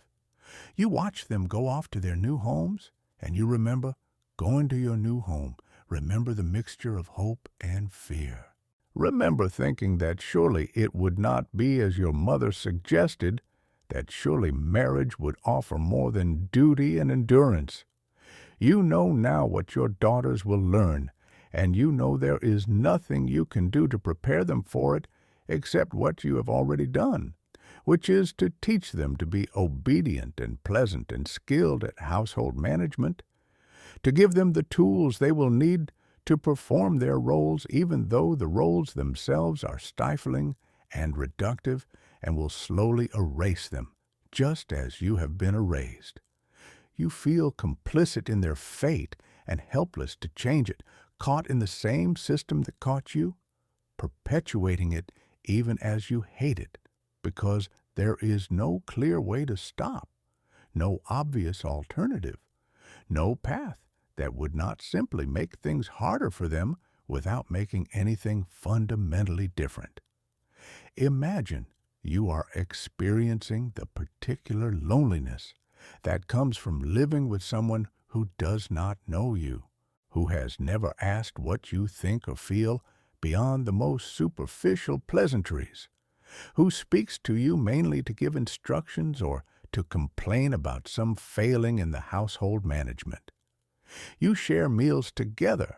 but rarely speak beyond necessary exchanges about the day's events or plans for the week. You share a house, but occupy different worlds within it, his world extending outward through his work and his social connections and his freedom to come and go. Your world contracting inward to the narrow sphere of domestic concerns and the even narrower sphere of your own unexpressed thoughts. You lie in bed at night, listening to him breathing in the next room and feeling utterly alone, more alone than you would feel if you were actually by yourself, because his presence highlights your isolation, reminds you constantly that you are living alongside someone who does not see you, who perhaps has never seen you, who married you for reasons that had nothing to do with knowing or understanding or caring about who you actually are as a person. This loneliness has a quality that is hard to describe, a sense of being both trapped and abandoned, both too close and too far, both bound to someone and completely disconnected from them. You begin to notice how your relationship with your own body has changed over the years, how you have learned to ignore its signals and its needs, how you have trained yourself to sit still for hours in uncomfortable clothing, to move in restricted ways, to suppress natural urges and impulses in favor of maintaining proper appearance. Your body has become something to be managed and controlled rather than inhabited and enjoyed, something that must be dressed appropriately and presented correctly and kept within strict boundaries of acceptable appearance and behavior. You have stopped thinking of your body as yours in any meaningful sense, have learned to think of it as your husband's property, subject to his use or as a vessel for childbearing, valuable primarily for its reproductive capacity, or as a problem to be solved through constant vigilance about weight and posture and the signs of aging. You realize that you rarely touch yourself except when washing or dressing, that you avoid looking at your own body in mirrors, that you have become almost disembodied, existing more in your mind than in your physical form, except that your mind is not really a refuge either, because even your thoughts must be carefully controlled and directed toward appropriate concerns. Imagine you are sitting in church on a Sunday morning in the same pew you have occupied for years, and the vicar is preaching about duty and submission and the proper ordering of the household, about how wives should be subject to their husbands as the church is subject to Christ, and you are listening to words you have heard hundreds of times before, words that have shaped the entire structure of your life, and you are trying to feel the comfort that these words are supposed to provide, trying to believe that your suffering has meaning, that your sacrifice is noble, that there is purpose in your confined existence. But you cannot quite believe it anymore, cannot quite accept that the God you were taught about as a child would design a world where half of humanity exists only to serve the other half, where some people are born to command and others to obey based solely on the accident of their sex. You cannot quite reconcile the teachings about love and compassion with the reality of a legal and social system that treats women as property and denies them the most basic forms of autonomy and dignity. You sit in silence, singing the hymns when required, bowing your head for prayers, and you feel nothing except a vast emptiness, a sense that you are going through motions that have long since lost any meaning they might once have had. Imagine you are older now, your children grown and gone, and the house feels even emptier than before, though it is the same house, the same rooms, the same furniture. You have more time now without children to care for, but time has become a burden rather than an opportunity. Long stretches of hours with nothing to fill them except the same tasks you have been performing for decades. You read, but books no longer transport you the way they once did. They only remind you of the gap between the lives described in stories and the life you actually live. You sew, but your eyes are weaker now, and the work is more difficult and less satisfying. You receive visitors, but the conversations are so predictable, so bound by convention, that you barely need to listen, can respond automatically. While your mind drifts elsewhere, you find yourself standing sometimes in rooms unable to remember why you came there, what you intended to do, and you wonder if you are losing your mind or if you simply have so little purpose that there is nothing to remember, no real intention behind your movements, only habit and routine carrying you through days that have become indistinguishable from one another. You begin to notice how Victorian society fetishized youth and women while simultaneously ensuring that women's lives offered nothing to look forward to as they aged. Men were allowed to grow distinguished, to become more respected and authoritative with age, their gray hair and lined faces marking them as experienced and wise. Women simply became invisible, no longer decorative, no longer useful for reproduction, no longer valued even for the limited purposes they had served when younger. You see this in how your husband looks at younger women, how his gaze passes over you entirely, how he speaks to you with a kind of absent dismissiveness, as if you are furniture that has grown shabby with use. You see this in how servants address you, with a perfunctory respect that lacks any warmth, how they follow your instructions, but do not really listen to you, do not see you as someone whose opinions matter. You see this in social gatherings, how conversation flows around you without including you, how you have become part of the background, present but not participating, acknowledged but not engaged. Imagine you are thinking about death now, not in a morbid way, but simply as a fact, a future event that brings a strange kind of relief in its inevitability. You wonder if you will die first or if he will, and you realize that either outcome offers a kind of freedom, that widowhood would give you legal autonomy you have never had, the ability to make decisions and control property, and live without constant oversight, though by the time that freedom comes, you will likely be too old and too worn down to do much with it. You wonder if he thinks about death, if he fears it or welcomes it, and you realize that you have no idea, that you do not know his inner thoughts any more than he knows yours, that you have lived together for 40 years or more and remain complete strangers to one another. You wonder what he will feel when you die, if he will grieve at all, or if he will simply be inconvenienced, forced to make new arrangements for household management. perhaps remarrying quickly to avoid the disruption. You wonder what you will feel when he dies, and you are surprised to discover that you expect to feel mostly relief, a sense of burden lifted, though mixed with guilt about feeling relieved, about not being able to muster the proper emotions of wifely devotion and loss. Imagine you are looking back now over the arc of your life,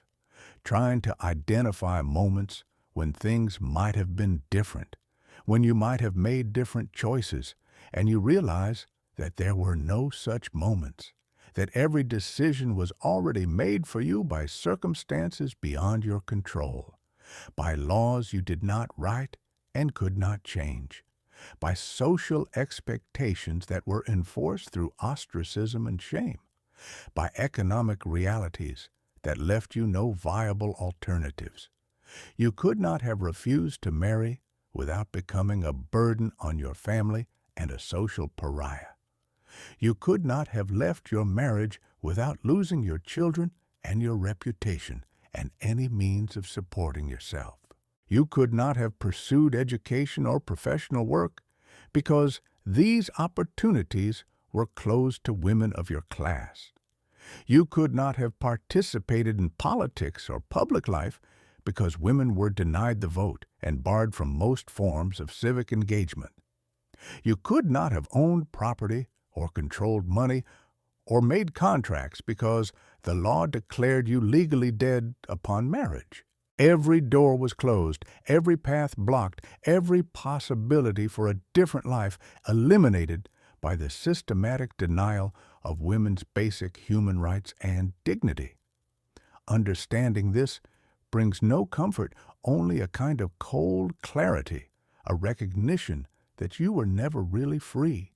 that your entire life was lived within constraints so total and so naturalized that most of the time you did not even recognize them as constraints, accepted them as simply the way things were, the natural order that could not be questioned or changed. Imagine you are sitting now in late afternoon light, the particular quality of light that comes in winter when days are short and the sun hangs low in the sky,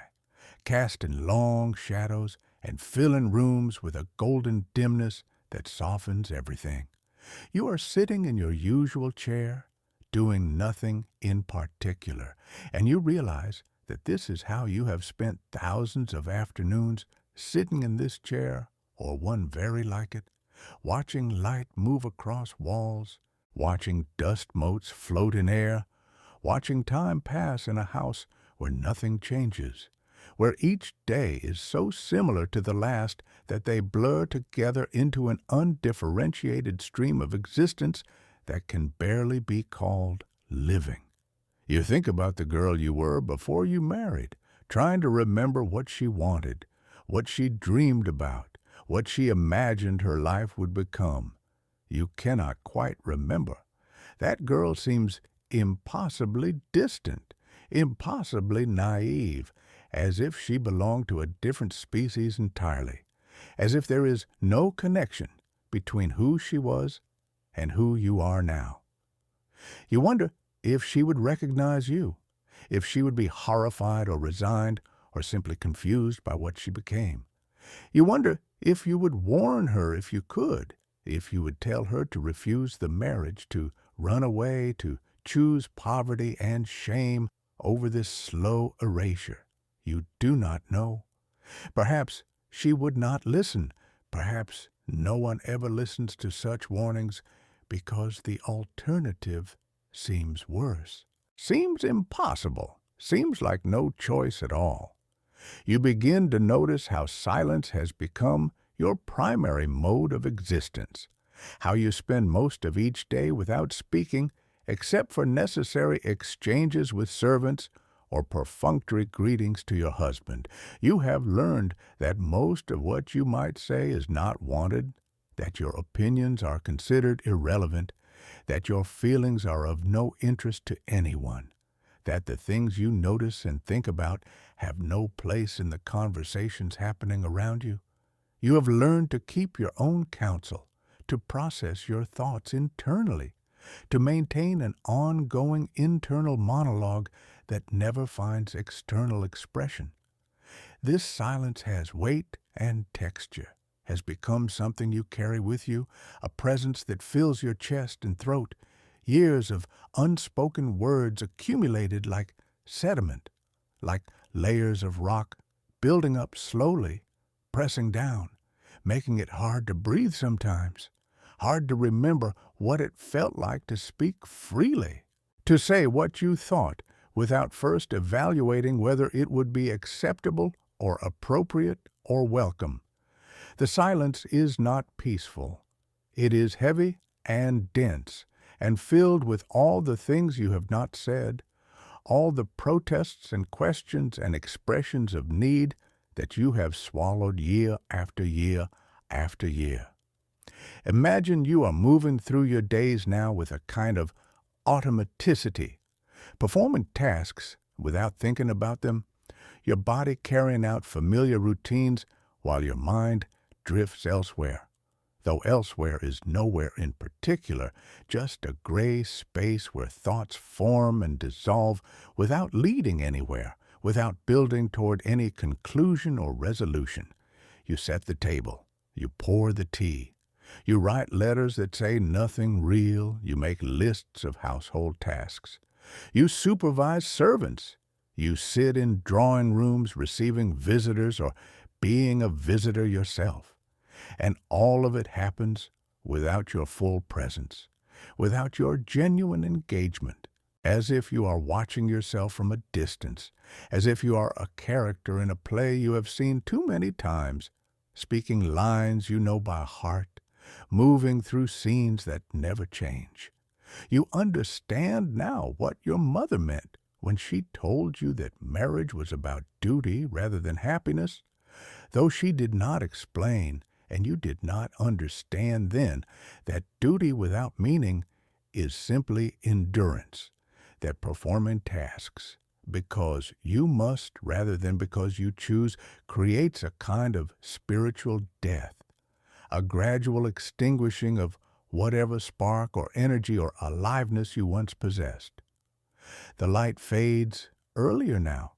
or perhaps it has always faded early, and you are only now noticing, only now paying attention to the way darkness comes, how it seeps into rooms from corners, how it rises up from floors and descends from ceilings, how it fills spaces gradually until you are sitting in dimness without quite remembering when the transition happened. You do not always light lamps immediately, sometimes sitting in the gathering dark,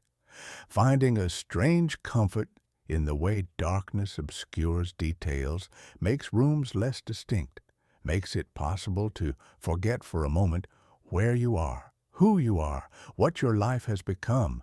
In darkness, all houses are the same. All chairs are equally uncomfortable or equally comfortable. All lives equally empty or equally full. The servants light lamps eventually, bringing light that feels intrusive, that forces you back into awareness of your surroundings, that makes you visible again when you had briefly achieved a kind of invisibility that felt like peace. Imagine you are waking now on mornings that feel identical to hundreds of mornings before them, opening your eyes to the same ceiling with its familiar cracks in the plaster that you have traced with your gaze so many times you could draw them from memory. The same quality of light filtered through the same heavy curtains that have hung at your window for 15 years or perhaps 20. You have lost track of when they were last replaced. The housemaid brings water that steams in the basin, and you wash your face with movements so automatic that you do not think about them, do not feel the water against your skin except as a vague sensation of warmth and wetness, do not see your reflection in the mirror except as a blur of pale flesh and gray hair that could belong to anyone, to any aging woman in any house in any city where women have lived lives like yours. You dress with her assistance, still requiring help despite the passage of years, still bound into corsets that cinch your waist, though your waist is thicker now, and the cinching creates bulges above and below the rigid fabric, still wearing layers of clothing that take half an hour to put on properly, that restrict your movement and your breathing and remind you with every breath that your body is not your own, has never been your own, exists only to be shaped and presented according to standards you did not set and cannot change. You begin to notice how your body betrays you in small ways now, how your hands shake slightly when you hold a teacup, how your vision blurs at certain distances, making needlework difficult, how your joints ache in cold weather or damp weather, or sometimes for no reason at all, as if your body is simply tired of carrying you through these endless repetitive days and is beginning to fail in its duty. You move more slowly, placing each foot carefully,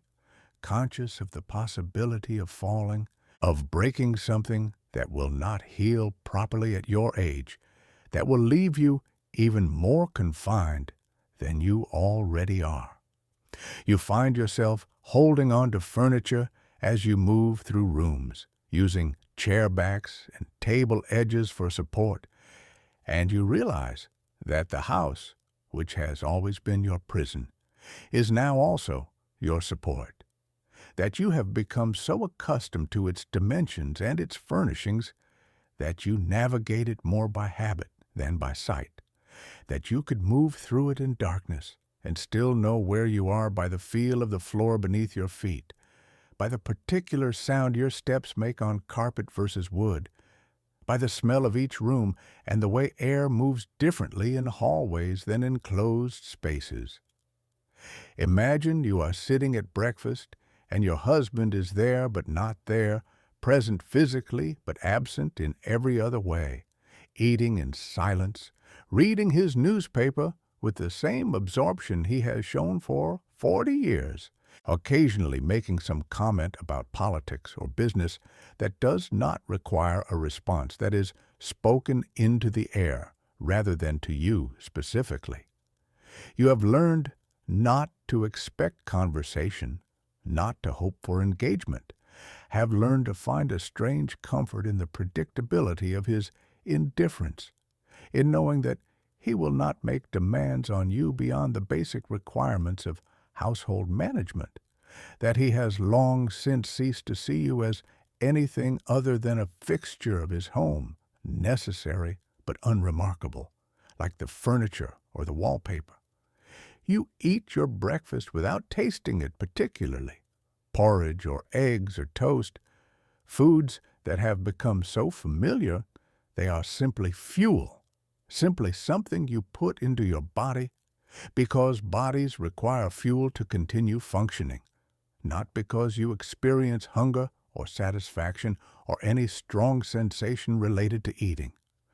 You have noticed how your appetite has diminished with age, how food interests you less and less, how you sometimes forget to eat entirely if left to your own devices, how your body is becoming lighter, more insubstantial, as if you are slowly fading, becoming transparent,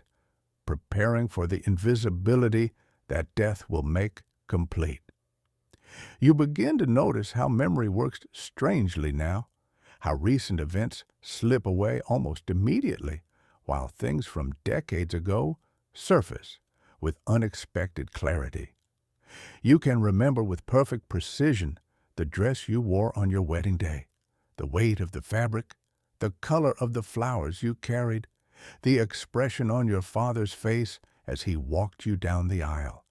But you cannot remember what you did yesterday afternoon, cannot recall whether you took tea or what you spoke about if you had visitors, cannot distinguish yesterday from the day before or the week before. They have all merged into an undifferentiated present that contains no particular moments, no events worth remembering, only the same routines carried out over and over until they cease to register as individual occurrences and become simply the texture of existence. You find yourself thinking often about your childhood, about the house where you grew up, about your mother and father and siblings, people who have been dead for years, but who feel more real to you now than the people you live among, who speak to you sometimes in dreams or in the strange half-waking state of early morning. Their voices clearer than the voices of the living, their presence more substantial than the present, which feels increasingly thin and insubstantial, like paper worn so thin you can see through it to something older and more solid beneath. Imagine you are moving through another winter, the season that seems to last longer each year, or perhaps you simply notice it more because cold affects your joints and makes movement painful, because short days mean more hours spent indoors in lamplight that strains your failing eyes, because winter requires the house to be kept warm with fires that need tending, that create work for servants and worry for you about the cost of coal and the danger of sparks and all the small anxieties that accumulate when you have lived in the same house long enough to know everything that can go wrong. You spend hours sitting near the fire in your room, wrapped in shawls, doing nothing in particular, not reading because your eyes tire quickly, not sewing because your hands are too stiff, not writing letters because there is no one you wish to write to, no one who would be interested in receiving letters from you, nothing you could say that would not sound like the complaints of an old woman who has nothing better to do than catalog her discomforts. You watch the fire, watch flames move across wood, watch how fire consumes and transforms, how it creates warmth but also ash, how it is both comfort and destruction. And you think about how your own life has been a kind of slow burning, a gradual consumption that has left nothing but ash, nothing substantial or lasting, only the residue of years spent in service to a system that valued you not at all except as a function to be performed. You begin to notice how the house itself seems to be aging along with you,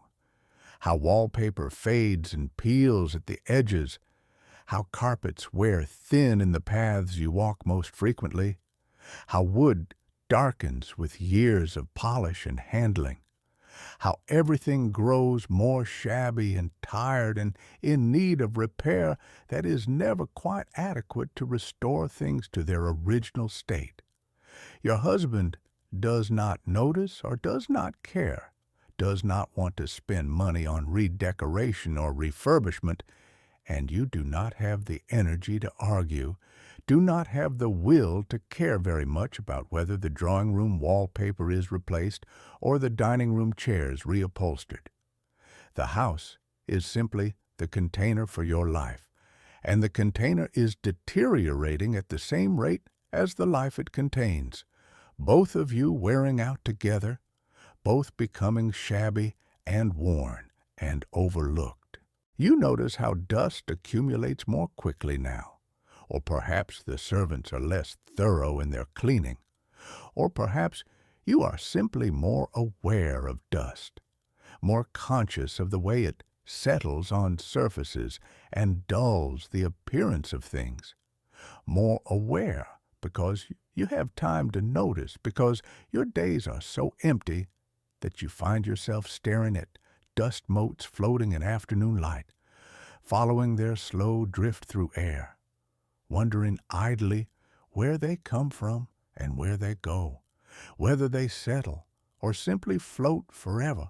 in the spaces between things. Imagine you are experiencing time differently now, how hours sometimes seem to last forever and sometimes disappear entirely,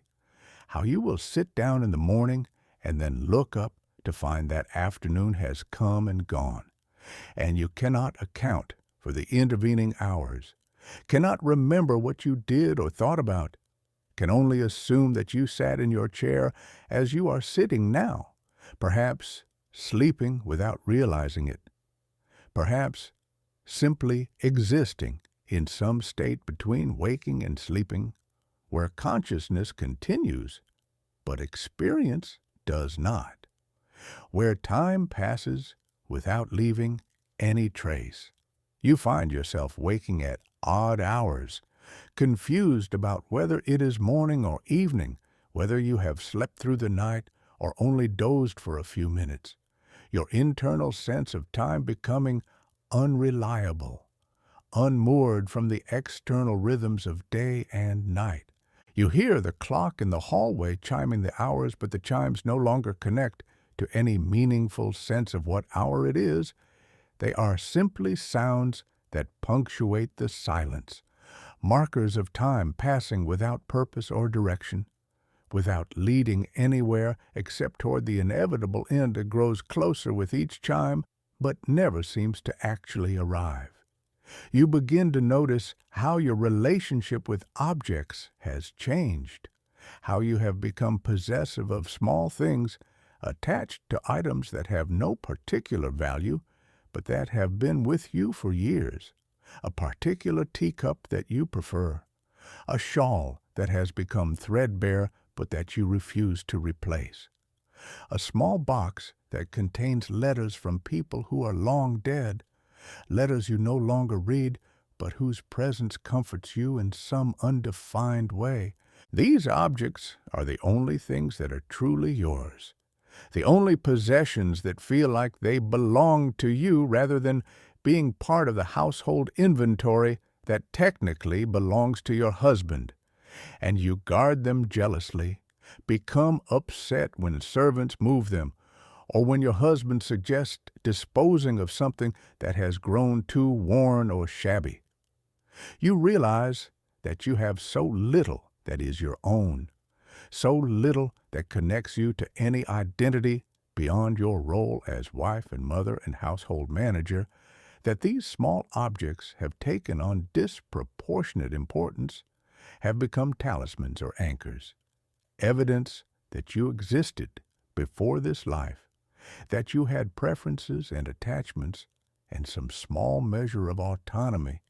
even if that autonomy was always constrained and limited and subject to being overruled by others. Imagine you are standing at your window on a gray afternoon, looking out at the street below, watching people pass, carriages and pedestrians going about their business, moving with purpose toward destinations you will never know, living lives that are as mysterious and inaccessible to you as yours would be to them if they bothered to look up and notice you standing there. You wonder sometimes what they see when they look at this house, whether they think about who lives here, whether they imagine happy families, or whether they sense something of the emptiness that fills these rooms. You wonder if other houses contain lives like yours, if behind all these respectable facades there are other women standing at other windows, feeling the same sense of disconnection and futility, or if you are unique in your unhappiness, if somehow you failed at the task of being a wife in ways that other women did not, if there is something wrong with you that makes you unable to find satisfaction in the role you are given. You suspect that you are not unique, that many women feel as you do, but the silence that surrounds women's actual experience makes it impossible to know,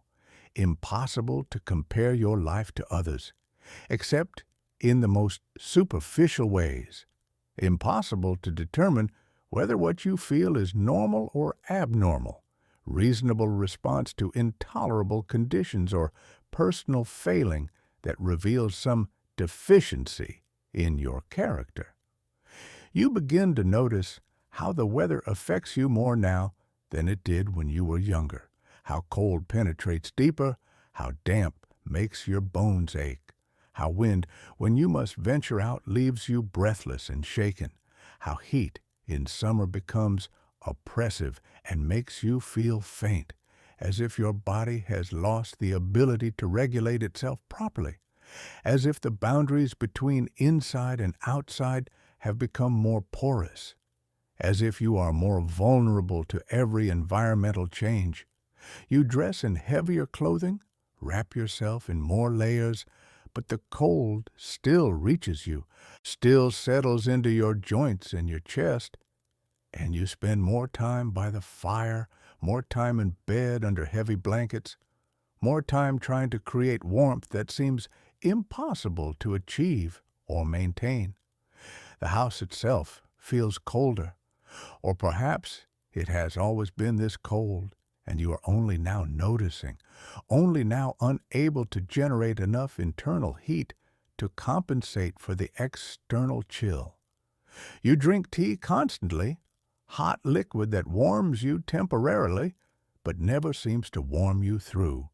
never reaches the deep cold that has settled at your core, the cold that has nothing to do with temperature and everything to do with the emotional and spiritual climate of your life, the absence of warmth in any meaningful sense, the lack of affection or connection or human touch that might generate the kind of heat that actually matters. Imagine you're thinking about your children now grown and gone, living their own lives in which you play only a peripheral role, visiting occasionally out of duty, writing letters that contain news about grandchildren you barely know,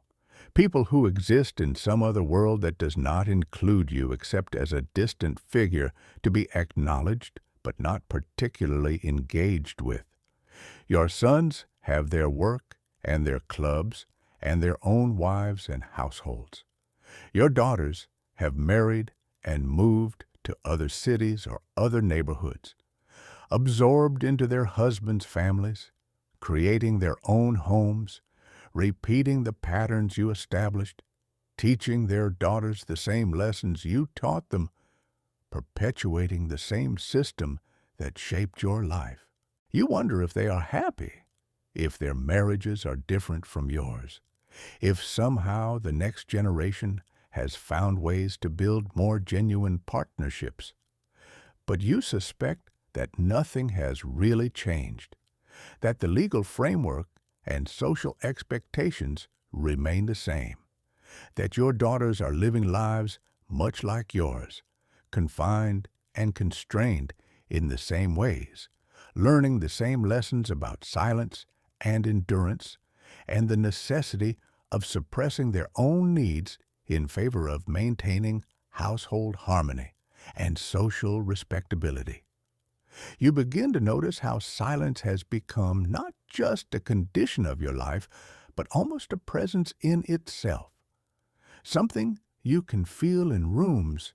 something that has texture and weight, that fills spaces and presses against you, that makes it hard sometimes to take deep breaths because the silence is so thick, so heavy, that it seems to displace air. The house is quiet during the day when your husband is gone, quiet in the evening when he retreats to his study or his room, quiet through the long nights when you lie awake listening to the small sounds that houses make, the creaking of wood as temperatures change, the settling of foundations, the scurrying of mice in walls, the distant sounds of the city beyond your windows that reach you muffled and distorted, reminding you of a world you no longer really inhabit.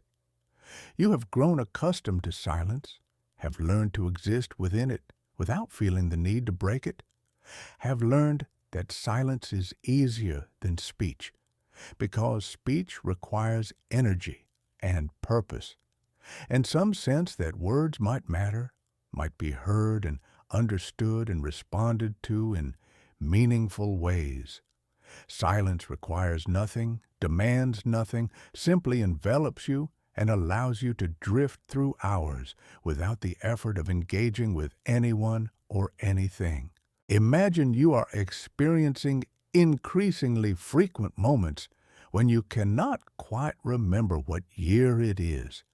when decades blur together and you lose track of whether something happened recently or long ago, whether the grandchildren you remember as babies are still babies or are now children or perhaps even adults, whether the friend you think you should write to has been dead for 5 years or 10 or is perhaps still alive, and you have simply lost touch, let correspondence lapse without noticing or caring enough to maintain the connection. Your sense of chronology becomes confused, events arranging themselves in your memory not by when they occurred, but by some other organizing principle that has more to do with emotional weight than temporal sequence, so that your wedding day and the day your first child was born and the day you realized you would never be happy are all equally present, all existing in the same eternal moment of understanding and regret, while years of ordinary days have vanished entirely, leaving no trace, as if they never happened, as if you lived through them without actually experiencing them in any meaningful way. You begin to notice how your body has become fragile in ways that frighten you, how you bruise easily, how cuts take longer to heal, how you sometimes lose your balance for no apparent reason, how your heart beats irregularly, skipping beats or racing suddenly, reminding you that it is a muscle that has been working for 70 years or more, that has pumped blood through your body, through all the disappointments and suppressed emotions and quiet despair of your life, and that someday soon it will simply stop, will decide it has done enough, will cease its steady rhythm and leave you finally at peace. You think about death more often now, not with fear, but with a kind of curiosity, wondering what it will feel like, whether there will be pain or whether you will simply slip away in sleep, whether there is anything beyond this life or whether death is simply cessation, an ending that requires no transition to anything else. You find yourself feeling almost impatient for it, ready to be done with the effort of continuing, the daily struggle to rise and dress and move through rooms and perform tasks that have long since lost any meaning they might once have held. Imagine you are sitting in the drawing room on an evening in late autumn, the fire burning low, the lamps lit, but not very bright, because bright light hurts your eyes, and your husband is in his study as usual, and the servants have finished their work and retreated to their quarters, and the house is settling into its nighttime silence, and you are alone with your thoughts, with the accumulated weight of years spent in this room or in rooms very much like it, and you are trying to remember who you are beneath all the roles you have played, beneath wife and mother and household manager, beneath the performance of respectability and propriety that has consumed your entire adult life. You search for some core identity, some sense of self that exists independent of these functions, and you cannot find it, cannot locate anything that feels authentic or original or truly yours. You have been performing for so long that the performance is all there is. The mask has become the face. The role has become the entirety of your being, and you are left with nothing, with emptiness, with a hollow space where a person should be. This realization does not come as a shock or a revelation, but simply as a gradual recognition of something you have perhaps always known, but have never allowed yourself to acknowledge fully. The knowledge that you have spent your entire life becoming less and less, diminishing year by year, contracting into smaller and smaller spaces until there is almost nothing left. You begin to notice how the house has absorbed something of you, how it holds the imprint of your years within its walls, how certain rooms carry the memory of your presence even when you are not in them, how the chair by the window in your bedroom has molded itself to your shape, how the floorboards creak in patterns that reflect your habitual paths through the space, how the air itself seems to hold something of your breath, your sighs, the small sounds you make when you think no one is listening. The house knows you better than any person knows you, has witnessed your private moments of grief and anger and despair, has contained your tears and your rage and your endless endurance. And in some strange way, the house has become more you than your own body, more permanent and substantial than your physical form, which is temporary and failing. You wonder sometimes what will happen to the house after you are gone, whether your husband will continue to live here or whether he will sell it and move elsewhere, whether the next occupants will sense anything of your presence, or whether houses forget as easily as people do, whether the walls that have enclosed your life for so long will retain any trace of you, or will simply be repainted and redecorated and filled with someone else's life, someone else's disappointments and accommodations and quiet surrender to circumstances they cannot change. Imagine you are lying in bed on a winter night, listening to wind outside that makes the windows rattle in their frames, that sends drafts through gaps in the walls despite all efforts to seal them, and you are wrapped in blankets but still cold, still unable to get warm, and you are thinking about all the winter nights you have spent in this bed, thousands of nights lying in darkness, waiting for sleep to come, and you realize that you have spent more hours in this bed than anywhere else, more time in this narrow space than in all the drawing rooms and dining rooms and parlors combined, more time alone in darkness than in company or in light. This bed has been your refuge and your prison, the place where you retreated from the demands of the day and the place where you were most vulnerable to your husband's demands, the place where you gave birth to your children and the place where you have lain awake worrying about them, the place where you have cried silently into pillows, and the place where you have sometimes felt a moment of peace in the darkness before dawn, when the world is quiet and you can exist for a brief time without being wife or mother or any role at all, just a consciousness floating in space, unattached and undefined. You begin to notice how memory has become selective in ways you did not choose, how pleasant memories, if there ever were any, have faded, while painful ones remain sharp and clear,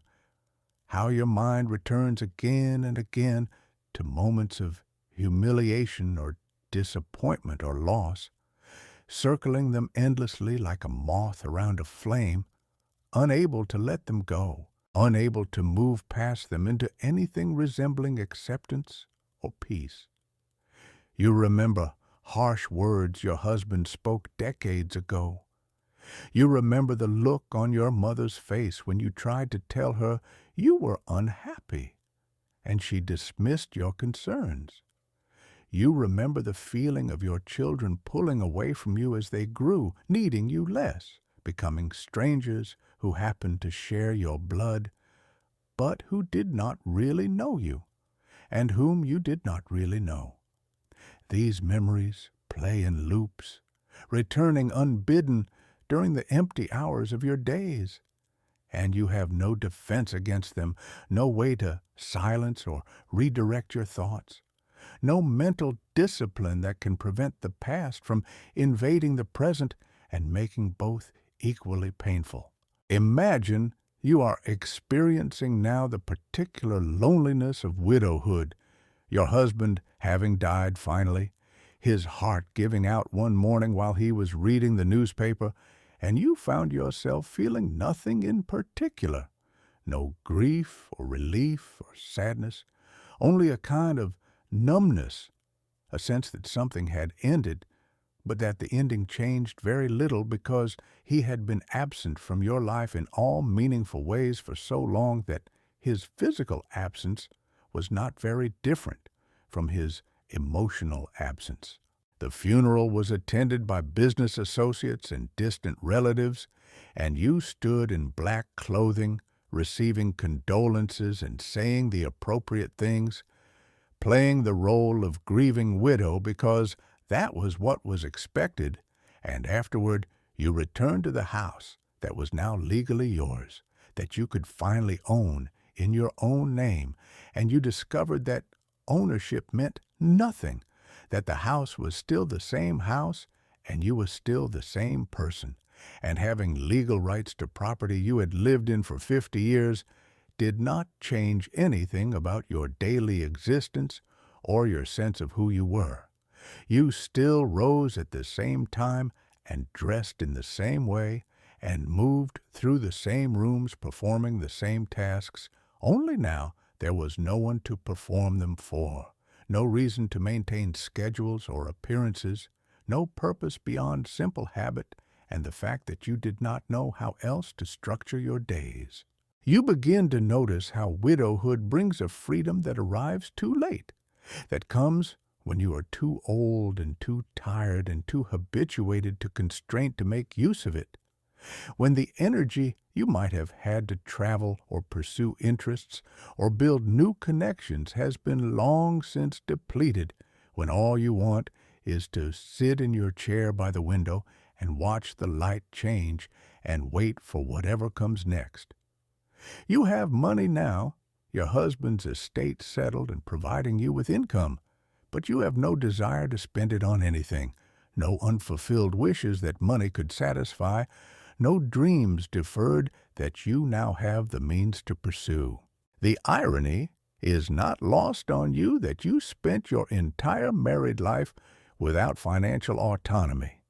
and now that you have it, you discover that you needed it decades ago, when you might have used it to build a different kind of life, that having it now is simply having something else you do not particularly want or need. Another burden of responsibility without corresponding satisfaction.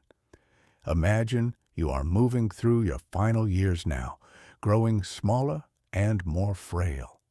spending more time in bed or in your chair,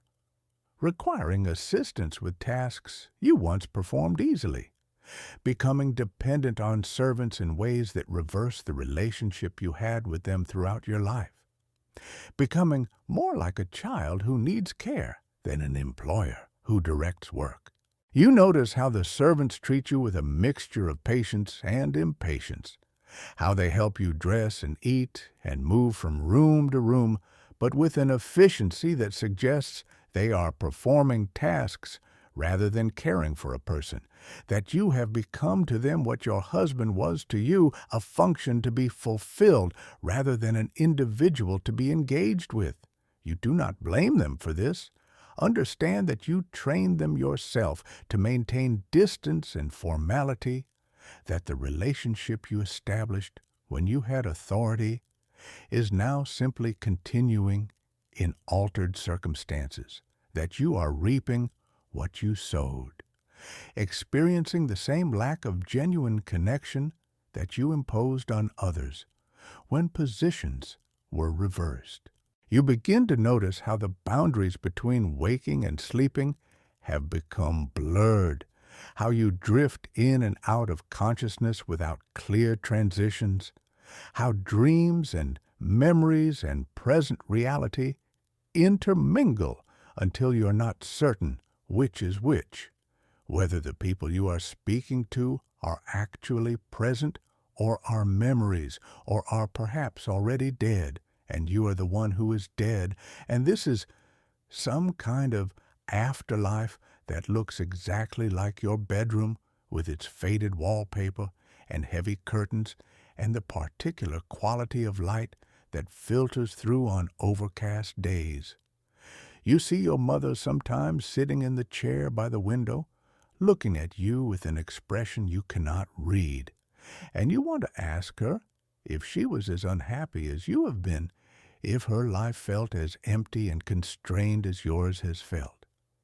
But the words do not come, and she fades before you can form the questions. You see your children as they were when they were young, playing on the floor or sleeping in their cradles, and you feel a tenderness toward these remembered children that you did not always feel toward the actual children when they were present, a love that is easier to access in memory than it was in the moment when you were so exhausted and so constrained by expectations that you could barely feel anything at all. Imagine you're lying in bed on a winter evening, the light outside already gone, though it is only late afternoon, the room dim with shadows that seem to gather in corners and spread slowly across walls and ceiling,